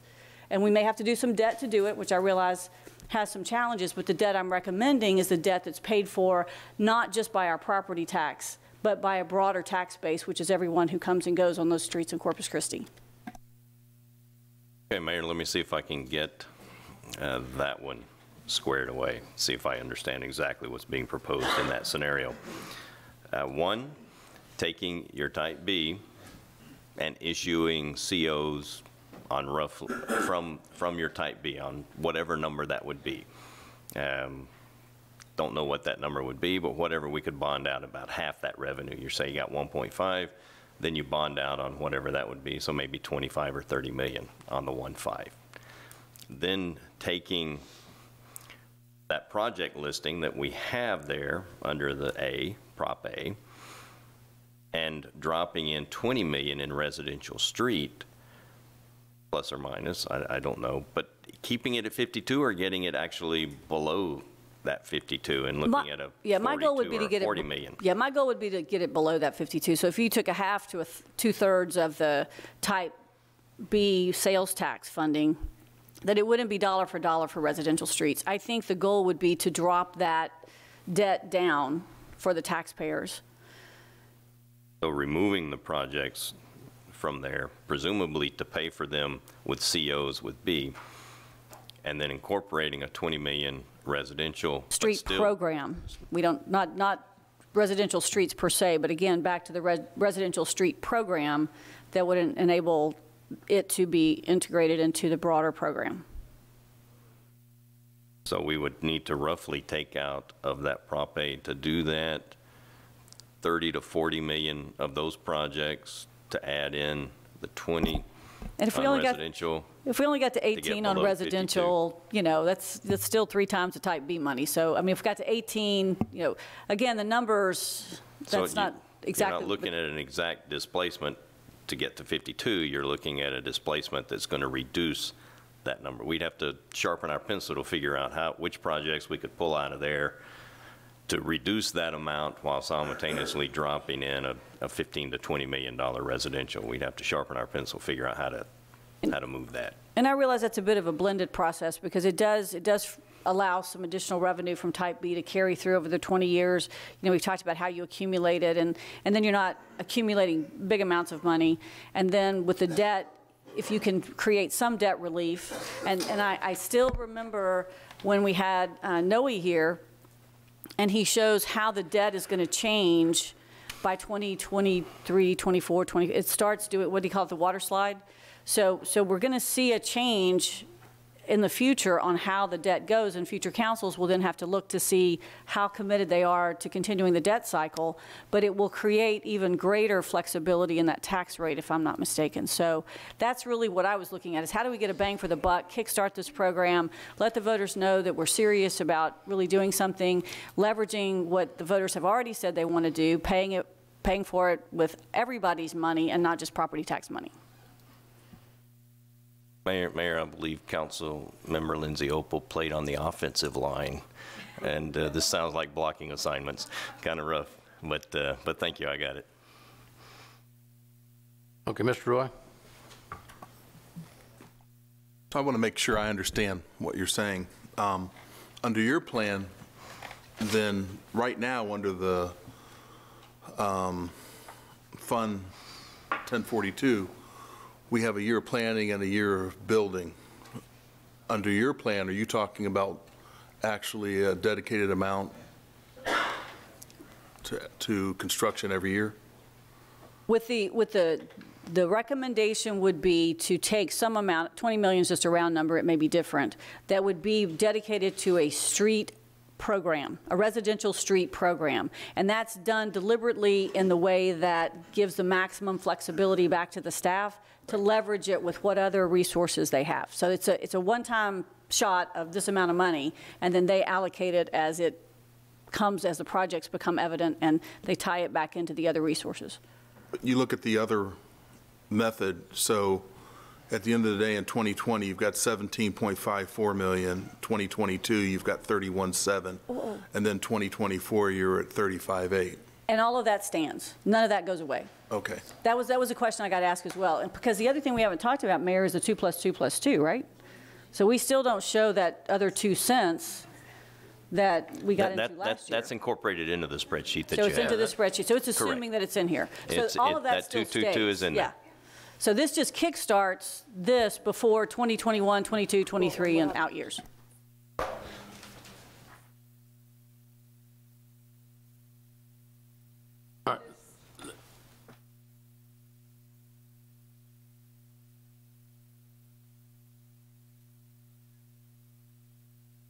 Can you turn your mic on, Ms. Carrillo? It would take out $6 million in the projects that go forward, because we're looking at doing them every other year. You would be taking $6 million out of the residential street program every 2 years. That again, that's without the growth, but with the growth, you would get, it'd be a different number, obviously, but okay, there's about $60 million you'd be taking out of the that's project. That's what we're looking at, right? Yeah, you'd be taking about $60 million out. And so with the mayor's version, where you take the $6 million and you pay the projects over there, that takes the money out of the residential street program. That's correct. The mayor's proposal takes the $60 million out of the residential street program as well. So basically what we're saying is that the residential street program gets $20 million up front. And I had this conversation with a banker, and I said, just like $1, a street today is more valuable than a street built 5 or 10 years from now. So basically there's 3 years in that and it's I just don't understand. And plus, we get the tax relief up front if we were able to get that tax benefit, maybe not at the same value, but as we continue to not have to sell more debt, don't we end up gaining ground there as well? I mean, if you take it in its absolute, I could see that. But this is like three-dimensional math here. I mean, by the time you get to public financing and public accounting, there's so many different pockets that we pull from that you can't just say this then that unless you have the whole 5-year, 10-year plan. Because if our debt decreases, that should theoretically, as the mayor pointed out, give us flexibility that we can then put back into our general fund. Yep. Your 20 million is essentially what you would have for that 5-year window, looking at 3, 3.6, 3.12, 3.18, 3.75, 3.33, 3.31, getting pretty close to 19 million right in there, 19, 20 million over the 5-year window. And so does this include the plan that you put together? Do these funds include, do they build the assumption that you presented the council with, or is that going to be layered in on top of this? Which assumption? What do you mean? The assumption, our football play. The moving. Yes, that is that 3 million of moving to O&M. So so that's this second row. That second row. So basically, we would get 6 years within the next 2 to be spent on residential streets. We would have that money allocated. Yeah, the bond would be. And then you still have some type B money left over. So let's just say we didn't spend any of the type B money over that same time frame. Which is locked up. Yeah, just lock it up. It'll grow. So, I mean, that's what I'm saying. I think we're all going to the same place. We're just on different roads of how to get there. So I think we all want the same thing. I just have no patience and think that the citizens have been waiting a very long time to see some type of activity. And to get to, a $20 million infusion to me looks like the right thing to do to get us started. And then, so we catch up, we get to, instead of in 2022, instead of 16, we're at 13, but we've already had $20 million worth of investment in our residential streets. Mr. Smith. And thank you. And I just, as we're considering this, make the comment that The large Texas cities right now, debt-wise, we're second highest per capita in the state. So when we're talking about debt, we need to look at it seriously because we are borrowed up. And yes, we do have a cliff coming in 2023, 2024, but that doesn't take in consideration future bond issues, and we're on a 2-year cycle. So we'll be issuing those bonds over 3 cycles of that, and that cliff will kind of change into a slope. So, you know, we do have a huge amount of debt on there, and I think if we talk about incurring more, we're adding $39 million January 1st, 2019 to our unfunded pension liabilities, which is it's debt by a different name, paying 7 3/4% on that. So I'm a little bit concerned about taking another big debt bite. So thanks. Ms. Carrillo? From the perspective that it is funded by sales tax, it is funded by our visitors. At the end of the day, funded on the faith and good credit of the city. In financial downturn times, my concern would be the stress on the general fund and the debt service side to fill it, as we're seeing in Rockport, as we're seeing in Aransas Pass and Port Aransas, the debt side that has to take care of when those hot funds and those sales taxes dip, it's still got to be paid for. So I'm very fiscally conservative in a pay-as-you-go type way. And so that's why I suggested we not use all those funds, and that maybe we could collect some of those funds as the rainy day fund to be able to really recognize that that's the reality and how we're doing that. And, you know, we're going to probably come back and hear the CVB want that money tied up to fund some improvements, and it's just, you have to be, so the 100% is not a good plan. So a portion of that is a better plan, and certainly fiscally tough times come along, but if you're a good manager of those funds to be able to do that by accumulating reserves, that may be a good place to have some reserves to be able to make sure that you're going to be able to do that. And if, you know, Mr. Smith, I wanted to ask Ms. Carrillo, so on our debt service, INS, we're at 20.22 and some other twos. I've got the tax slides to show you, yes. And then, but if we wanted to be rampantly going out and buying a new car every month, what is our maximum that we could be on the INS side? The INS has no maximum. So, I mean, we could do the another. INS has no maximum. Yeah. What is of concern, as you'll see on the slides, is with the 2+2+2, where we're heading with the overall tax rate. When you do your rollback calculations, the INS doesn't figure into any of that because the state says the cities should be good stewards of the money, and the councils take a vote, and the citizens decide on the debt. So it's New York that decides how much we go into debt, because that's what they're looking at, right? Correct. Correct. Okay, good. Thank you. Correct. Mayor, this slide warrants a little bit of discussion, and we've got kind of 3 or 4 ideas on the table right now. 4th being staff's recommendation. A couple of 3 others have come forward. But it does warrant a little bit of discussion on the tax rate and the tax rate scenarios. And I would like for Sylvia to walk us through this slide real quick and focus on the numbers that are most critical. I realize we're pushing again the 11 o'clock hour, but I'll pull a Keith 5-minute. The slide before talks about exactly what Councilmember Opal talked about, the rollback tax rate and the calculation of that rate and what the effective tax rate is. She made a comment earlier on that prior councils had been adopting the effective tax rate, and that basically says councils are being fiscally responsible and they're managing their money effectively, so they only need the same amount of money they had last year to operate. And when you hear our police and our fire and all our parks and everybody say, well, the fund is growing, we should be able to have it. When you adopt the effective tax rate, you essentially tie your hands and you say, you should be able to operate with the $2 we gave you last year. And this council did that for a number of years. The rollback rate is somewhere in between. You have, the state gives us a maximum of 8%, which is your maintenance and operations plus 8%.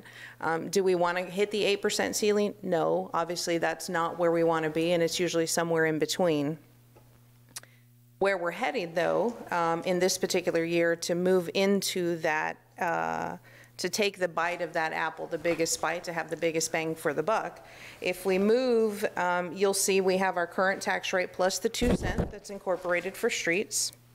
Councilmember Opal, you asked for a complete scorecard of what that means, and Mayor, you were asking the same thing. Here is that tax rate impact and the utility impact to our residents over the next couple of years.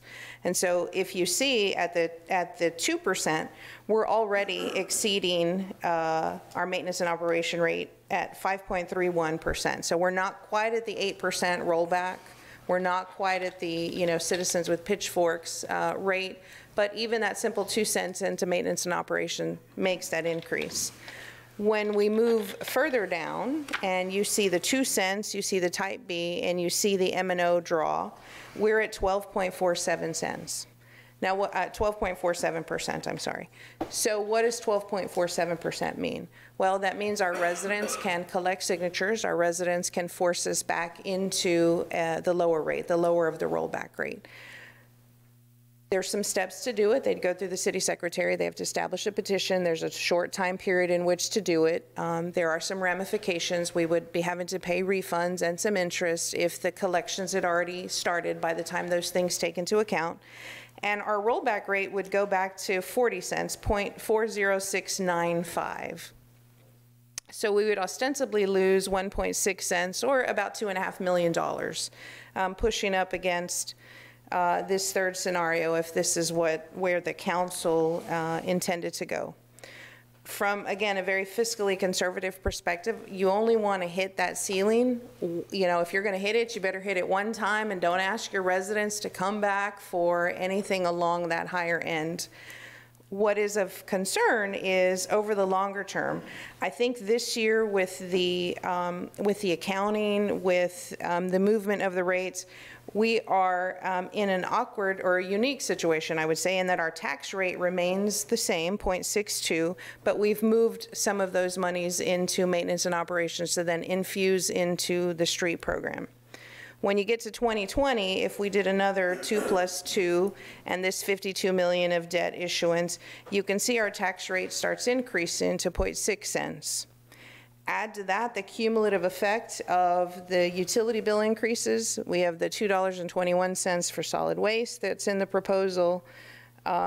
You begin to see that our residents at the end of 2021 have a total impact of $231.72 approximate per year. That's property taxes, that's utility bills, and solid waste increases. So the issuance of debt obviously becomes, because that's really the only part that's unabated, and that's where the increase in our tax rate has been over the last several years, because we've kept that M&O rate down. Our rate increases, our tax rate increases have been on the debt side. It is something that we really need to take a serious look at in terms of hitting this cliff of 2022 and 2024 and being strategic as to what we want to borrow, so that, it feels like we're spending that same $20 I give my teenage daughter over and over. We know we've got this cliff that we're coming into, and we're already making plans to spend that money. So those are my thoughts. But in terms of what our residents can do, what a rollback means to us, I think this year is probably the hardest year, but it's getting us over that hump, and it is getting us into a better position financially, so that we're not coming back to the trough with the residents at the tax rate. And so, Mr. Selman or Ms. Grillo, at the end of, now this is the proposal that you're proposing in terms of meeting our residential streets plus. Correct. Are at the end of 5 years, and let's just say 7 years, if you can do this, and I'm just asking the question.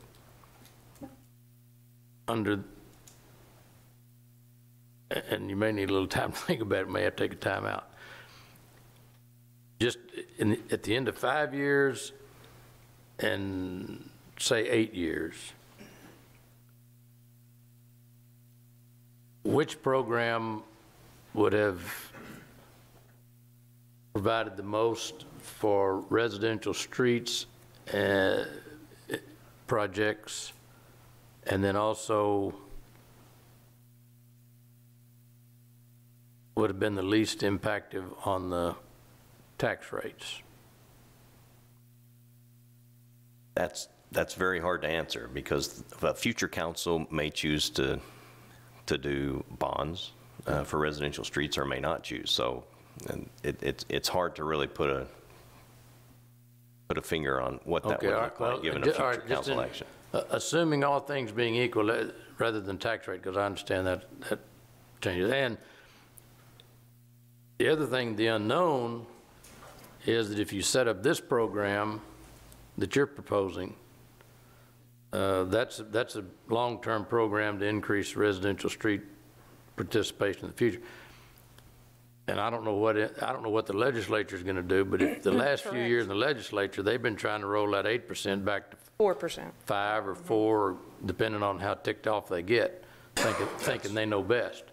While at the same time they mandate the schools increase their taxes 15%. Correct. To get part of the trough from the state. So I mean, they can't have it both ways, but they are. I don't want to put words in your mouth, Mayor, but that does make this year to be an attractive year to push past that 8%. I mean, they mandated the school districts increase their taxes 15% on a 2-year cycle, or they don't get the matching funds from the state. I mean, that's in the education code. But they'll deny it, but it's in the education code. To your point, it does put that 2+2 at risk in future years, because even though the voters voted for it, it is still subject to the rollback calculation. So if we have a year where the state legislature says you're capped at 4%, then that ties the hands of the council of whether they can do an entire 2 cents, or they have to do 1 cent, or they have to do ½ cent. In terms of at the end of 3 years, do we get to 36 Councilmember Opal's way, or do we get to 36 City Manager Selman's way? We get there. It's what's the instant infusion, and is that $20 million really spendable all in 3 years, given some planning and things that needs to occur, or are we in a slow infusion to get us there? And then one more question. And I sent city managers some questions the other day, and Ms. Sanchez, Constance Sanchez, based on the information I'm getting here, the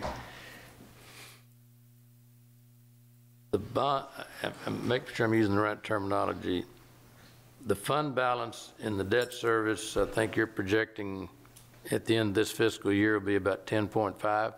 Yes, sir, that's correct. All right. Do you remember what you projected the fund balance would be? Now, this is the fund balance for FY 18 and 19 that you're, no. 17 and 18. Yes, sir. Huh? That's this fiscal year? Correct. Okay. Do you remember what you projected the fund balance was for 16, 17? Well, we started with 12 million, and we had an expected drawdown of the fund balance to pay for the solid waste debt, which is good news. The ending fund balance is actually going to be less than that, so it's only about $1.4 million, I want to say, that we had to draw down the fund balance. So instead of the 3.4 that we were anticipating, it's about half. So that's good news for us, in that it doesn't appear that we have to go into additional debt with the refunding to move that 1 cent that we had talked about at a prior city council workshop. Okay. So on the budget we're considering, what are you projecting the fund balance to be at the end of 18? Let's see. I'm getting my years mixed up. 18, 19. Just give me 1 minute. Let me look Or at my 19. papers. Yes, sir. The budget we're fixing to adopt is 18, 19. Correct. We're moving fast, but not that fast. So what are you in the budget projections for be your fund balance at the end of 18, 19? Yes, sir. Let me get that for you. Just bear with me. Okay, it looks like at the end of 19, it's going to be a 12.8 again. It's going to go up. Okay. Here's my question. If you're looking for money, those allocations are made when you put money in your INS and all that sort of stuff. At the end of this fiscal year? That's when we make the decisions for the next fiscal year, that's correct. Well, this gets back to the first motion that she made. If 10 point something is adequate. Yes, right? sir. And at the end of the budget that we're considering now, you're showing this fund to be up to 12 million. Correct. 12.8? Yes, sir. And tell me the procedure here. Before we make that allocation, if 10.5 is adequate, and you make the allocation of the 12.8 that you're projecting into the INS, it's there, right? If you don't make that allocation, it's available for the general fund, right? Correct. That is correct. So before any allocations are made, can we include that give me your advice here. I'm just trying to find you more money for your general fund rather than putting it over in a rat hole here and sitting here for a year and not using it and not needing it. If 10.1 is adequate, you've got $2.8 million that can go into your general fund that you don't have. We can't move the money. We can only move the rate. We can adjust the rate. We can adjust the rate down to. So going from 22 cents to 21 cents, and that gets us there. Fund balance to move that into the general. Yes. Well, I mean, I'm just trying to help you get more money in your general fund to address some of these things. You're right on the money. Exactly So right. when do we need to do that? I don't want to be told after the fact it's too late. Well, we need to do that very soon. And because Constance needs to start working through truth and taxation and the processes for getting our tax rate out. We don't want to bump up against it like we did last year, the 11th hour. Because the reason I say that is that now you go back over here. You go back over here to your bond program. Let me back up real quick, Mayor. Okay. Recall, we were looking to move 1 cent already in order to get squared away on our budget for M&O. So that 1 cent movement we're already looking at. Okay, so this is Somebody's right on the money. Mm-hmm. It's not included. So your idea is what Keith has already pitched to you. That 12 and adjust the tax rate down to move it to M&O. It's already been done? Or this would be on top of what he's already done? No, that's the presentation to you. That's the 1 cent. That's not in addition. The figure Constance just gave you is not an addition. We don't have an extra 2 point something that'll be moved. That was the recommendation to move it to M&O. Let me go back real quick, if I may, Mayor. Remember the canary. Don't confuse me.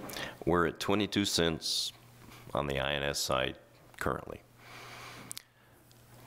Noe Hinojosa made a presentation showing how we can free up money on that side to go to 1 cent movement. Okay? Then we're looking at this maneuver with the type B money to free up about another 1.6. So that would be now 2.6 moving over.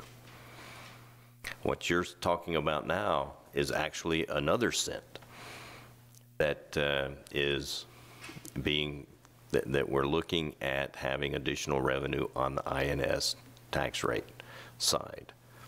And that would be an additional movement. So potentially moving 3.8 cents. No, Keith. 3.66 over. Her 12.5 number did not include that money moving over. Did not include the 1 cent. Okay. Okay. So it's not an additional. All right.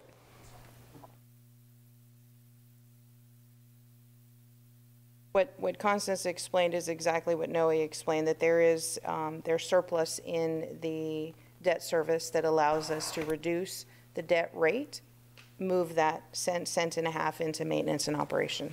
Exactly your thought process. The number Constance just shared did not include that. Well, is it just me or is other people confused? Just me, I guess.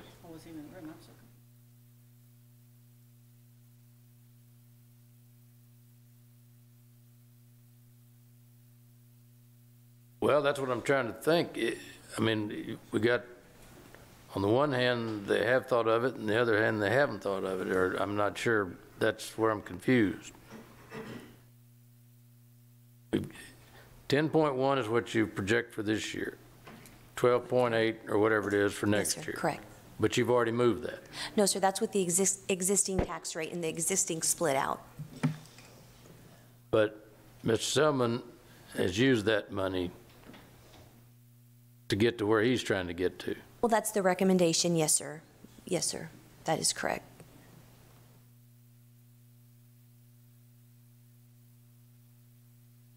And you're in concurrence with that move? Yes, sir. So I guess here's where the confusion is, and it may just be the way you do accounting. I don't understand it. But so then the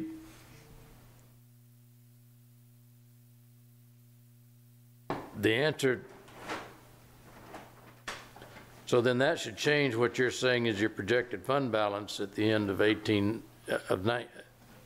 It will. That will Of lower 1819 shouldn't be the 2 point yes, sir, it will something lower million it. extra. It will lower it, that is correct. That's correct. If the council's will is to move that penny over, then that will lower the fund balance in the debt service fund. Now, if we can figure out how to spend the same money twice, we'd be all right. But that's what I want to make sure we can don't do that, Mayor. Huh? I mean, we don't need to go calculate and spending the same money twice. That's what I want to make sure Yeah. we're not doing. No. All You're right, Mayor. All right, so Could I just add one more thing to add on to what Mr. Selman was saying? So we're going to begin the truth in taxation process. We usually do it at the end of July, but we can do it in August. And so what we are going to be needing from council is your direction on what tax rate you want us to include in the budget. Because once we have that tax rate, then we have to publish it in the newspaper, and that's when we start all the discussions and the public hearings and so forth. So Direction we're seeking to do. okay, so we want to make sure that we have an adequate tax rate, not one that'll go higher. Like last year, we had some miscommunications in what the tax rate should be. So we want to make sure that, you know, we are proceeding forward with council's direction at this point. Constance, if we've got that direction by the end of the month, we'll be okay. Yes, sir. So we can put it on the next, the 24th and the 31st to continue this discussion, Mayor. well, yeah, I mean, unless something, and we can get the council to say, but I was under the impression when we started this budget discussion that the 2 cents was a given. Okay. Because that's voter approved. And all your calculations were based on that 2 cents and not any other additional revenue other than what you could find in other rat holes as opposed to a tax increase. Correct. The 2 cents is the only increase, yes, sir. Okay. Now, I mean, the council may change its mind, but I mean, that was what I was under, and I was hoping that's what you prefaced your budget preparation. That is what's coming forward, Okay. plus moving INS to M&O. Once or twice. So the 1 cent. We're only going to, we're going to, at a minimum, we're going to move 1 cent one time. At a maximum, we'll move 1 cent one time and 1.6 cents one time. If you don't We will tell, I see. won't tell the chief, so. Okay, Ms. Ogle? Okay, so working left to right. The current rate has a tax impact of $1,091, correct? Yes, that's our current. So what the that's our mayor current just, rate. so what the mayor alluded to just now is that if we take our current rate and we enact what the voters said, let's go do, it would then go to 1,127. Correct. Correct? Okay. What page you looking at? I'm looking, it's At the this slide tax that's utility up, sir. rates, and it's on the The screen. slide that's up. Okay. So it's down here where it says tax impact. Oh, almost- do we not have that? Where do we? I should have somewhere. Just look at that one over there. Anyway, okay, here we go. There it is. So we do nothing, we move on, it's 1,091. We add the 2 cents for the voter-approved residential street program, we jump up to 1,127. Now, if we then, going back, I cannot help but comment that the three of us have on pink, and I'm not exactly sure why, but anyway. It's the new red. It's the new red. It's like the power color. So then if we talk about the penny that Ms. Sanchez was just talking, in and of itself, because that penny is floating around out there, it's a good penny. It's got no home, right? Already been used. No, it doesn't have a Yeah, her calculation was an estimated. It's already in here. But it's not an additional penny. We're just You need to- shifting it from one side, from your left hand to the right hand. So when you say current rate, that's not exactly, we need a new column. We need current rate, and then we need current rate plus infusion from someplace else. We had to do something to get there. That's not. It's there. It's current Let's rate follow. plus 2 cents plus type B and INS to M&O. Yep. No, I'm not going there. I'm not there yet. I'm saying there's a column missing. I'm saying if I don't do, so if I say current rate, I say current rate plus 2 cents, then it looks to me like there needs to be another column that says current rate plus 2 cents plus a penny from INS to M&O.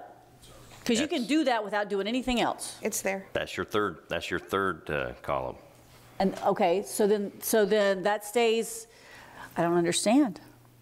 Because it's the same amount of money. Well, no, Yes. look at the INS rate. It went from 22 to 20.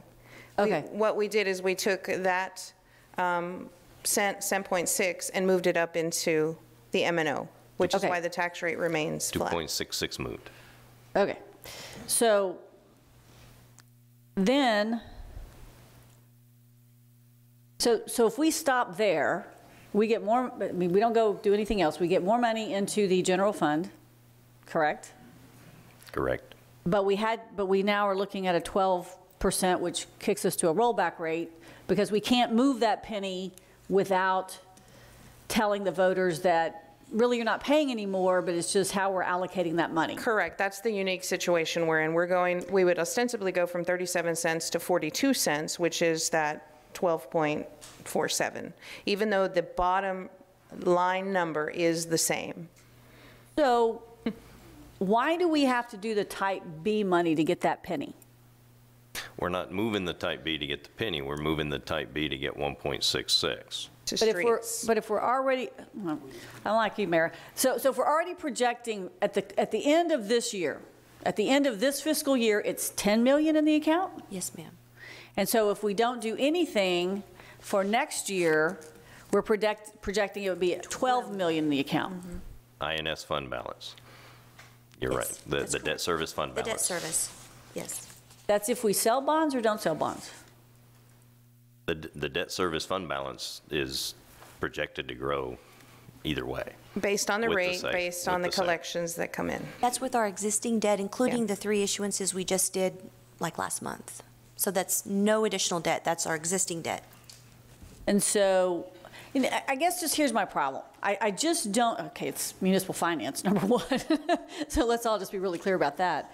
But I don't understand how this all ties back into the bonding and the not bonding. Are we assuming we're selling the bonds and then we're using the type B? If the bonds fail, what happens then? I mean, I don't know if this growth in the fund balance for debt, right, is tied to actions that have been taken or will be taken. I get. Can I make a recommendation? Yes, you can. Help me. Can we go back or prepare? Because I think you have an idea what the mayor was proposing and what Mrs. Opal was proposing, and then what you have. Could you maybe illustrate that on their behalf? And see the tax rate impact? So that what we can do is have a comparative on all three. I think maybe that will Where does help. this money come from? I guess my question is, does that? I can do that, but let me answer this Okay, question, good. because this question is a good one.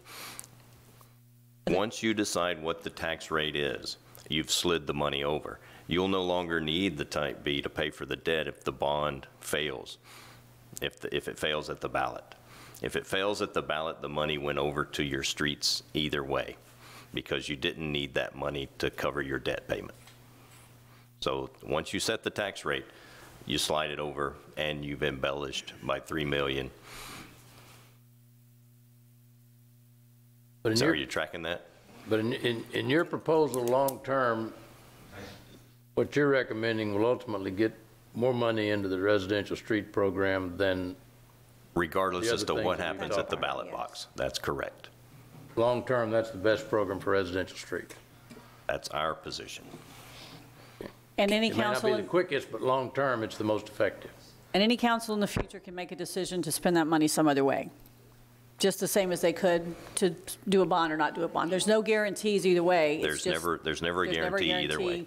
It's just, so I would get $20 million for sure up front, and if, as you suggested, things go south and you never know what happens, then there wouldn't be any money there, and that council would then be pulling that money to go somewhere else. That's the nature of councils. Ms. Lindsay Opel, could I try to address your question? Okay, so when we set the tax rate every year, you set the debt rate based on the existing debt you have at the end of the fiscal year. So the bond 2018 debt isn't even factored into our fiscal 19 tax rate.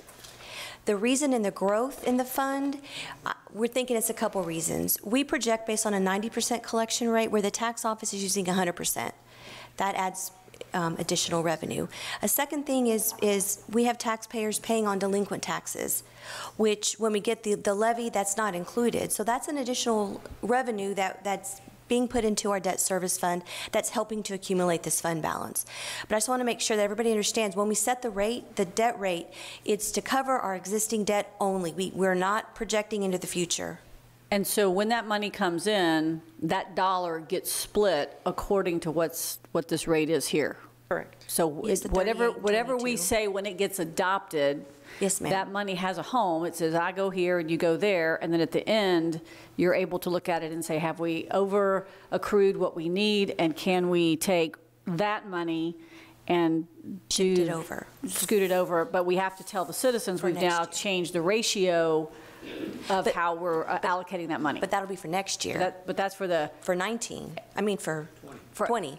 Oh, so it'd be for the 1920 year. Yes, because when we set the tax rate in August or September, excuse me, that's the rate for the next fiscal year. We cannot change that. The tax bills go out in October with that tax rate. Okay. Okay, we've been here since 9. Do you have you kind of gotten, I mean, and I think. Don't have a clue, Mayor, really. You're very clear?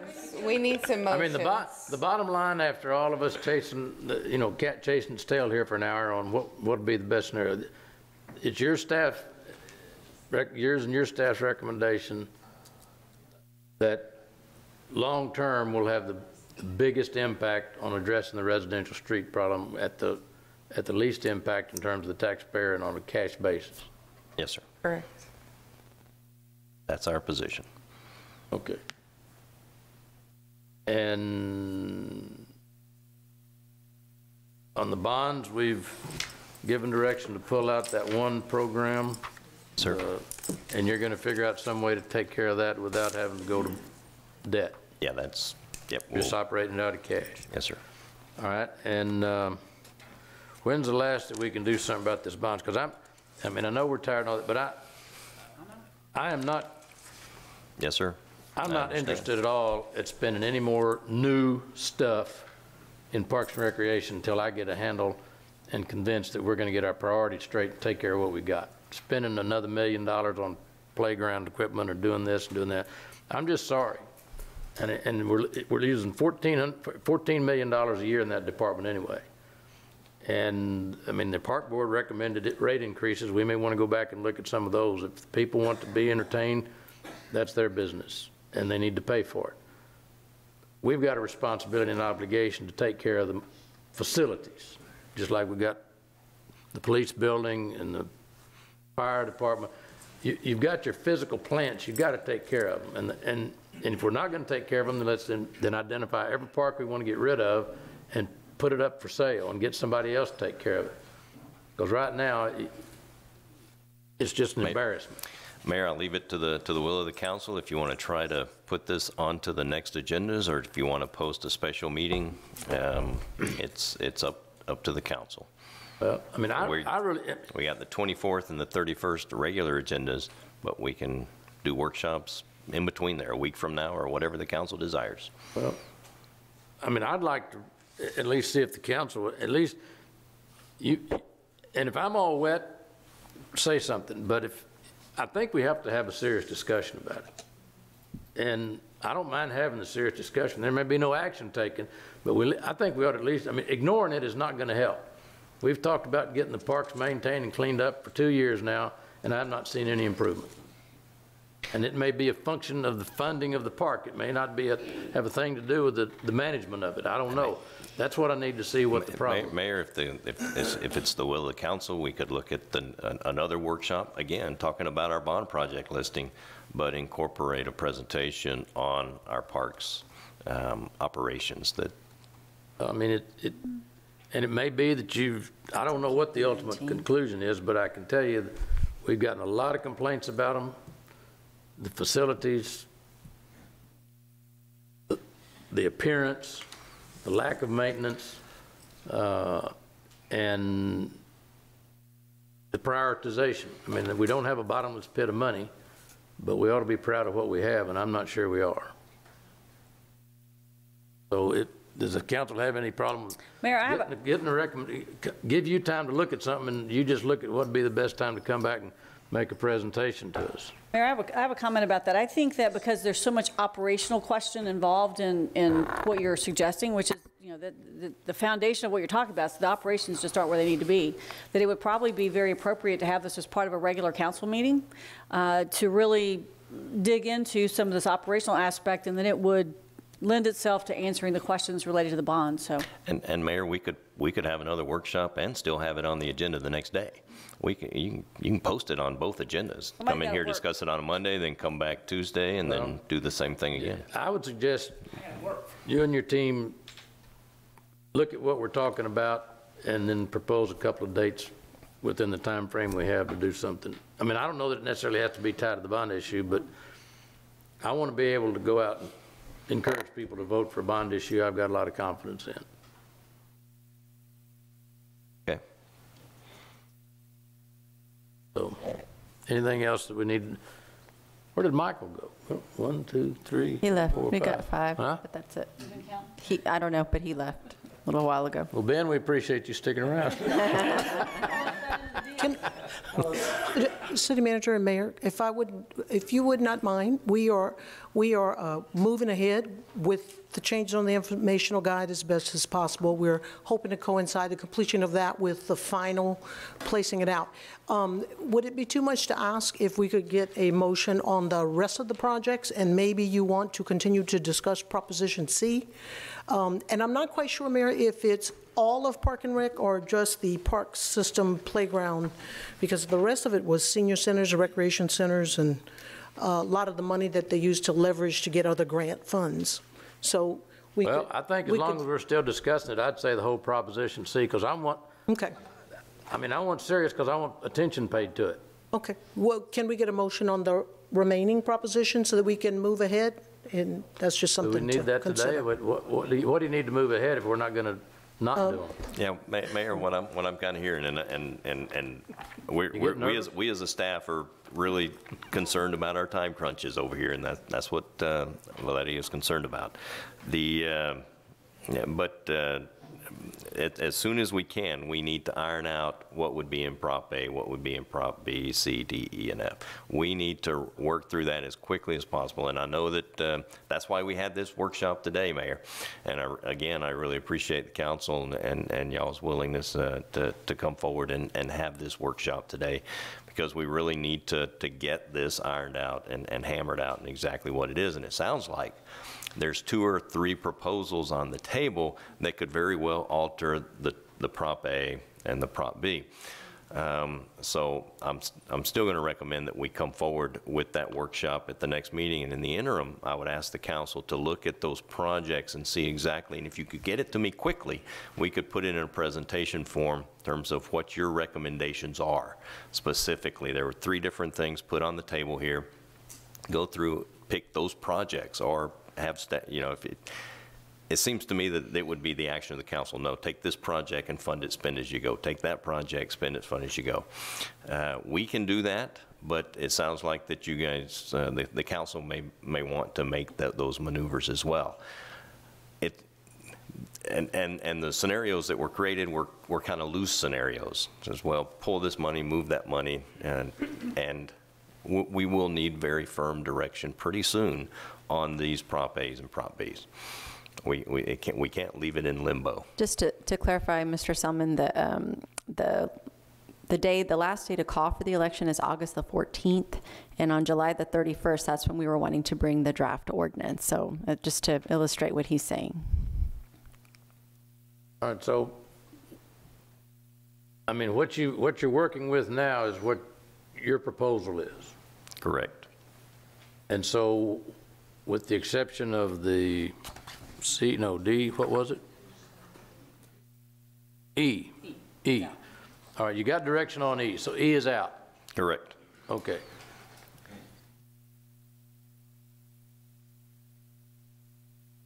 As it stands today, your proposal that I kind of in a nutshell said over long term generates more money for the roads than some of these other scenarios that we've put forward, and it doesn't impact us as much on the debt side. Correct. And that's what you're moving forward with today. Correct. So you're wanting an affirmation that that's the direction we're moving, or if it's changed, you need to know that. Correct. Three of the ideas that were put on the table would alter Prop A and potentially Prop B. All right. Well, okay. Ms. Opal? So what I would suggest is that there would be scenarios. I mean, if you look at the bond proposal as it is now, and you move forward with that, that would be the most comprehensive of them all. And then once you've got the language around each one of those, the scenario, I think you're going to have to do scenario, I get it, sorry. We're problematic up here. But you're going to have to do some scenario planning around that, and you could come forward. Once you've done the big one, you could then come up with all, A, B, and C. Like C1, C2, C3. And that's what that's what we'll try to prepare based on what we heard. We heard today, we'll try to do that. So I think you're going to have to spend a little extra time in that, but it should be once you do the big bond proposal and you move the others around, because you're looking for the bond language. So the bond language would be there would be four scenarios, I guess. The big one, the mayor's, the one that Greg brought forward, and the one that I brought forward. So that would be my recommendation. And specifically on the bond language and on the ballot, we're looking at putting the projects and listing them on the ballot. Right? And as I mentioned, make sure you have numbers for them and that we can reference them easily, and so they become easier to move around, because I think that's a challenge. Two different scenarios that our bond counsel created for us. One would be some general language, and then two very specific language with the project specifically outlined on the ballot. Of those two options, we believe putting those projects listed out on the ballot is the better choice, because there's been, and you all are aware of this, we want to make sure that the voter knows what they're voting for. All right, Ms. Smith? I'd suggest we still have a lot of unanswered questions, that we meet sooner rather than later. We do both the bond package and the parks with it in a workshop setting. And like I say, sooner rather than later because of the time constraints. For the workshop, just so that we're understanding on staff side, the Proposition C, that's Parks and Recreation, there's $750,000 to match grant funding, which would be for new things, and $750,000 for playground improvement, replacement, rehab. The others are listed as renovation improvements. If we had to parcel it out as a C, C1, C2, so the council can vote for, are you looking at renovations, improvements in one and new things in another? How would you like us to parcel that out? I think y'all can come back with a recommendation. I can tell you, my philosophy right now is the whole thing's on the table until we can get this whole operation of the park situation straightened out. I'm fed up with it. Mayor, are we looking at does the council have a problem with a Friday? Which Friday? This Friday, or next Monday morning again.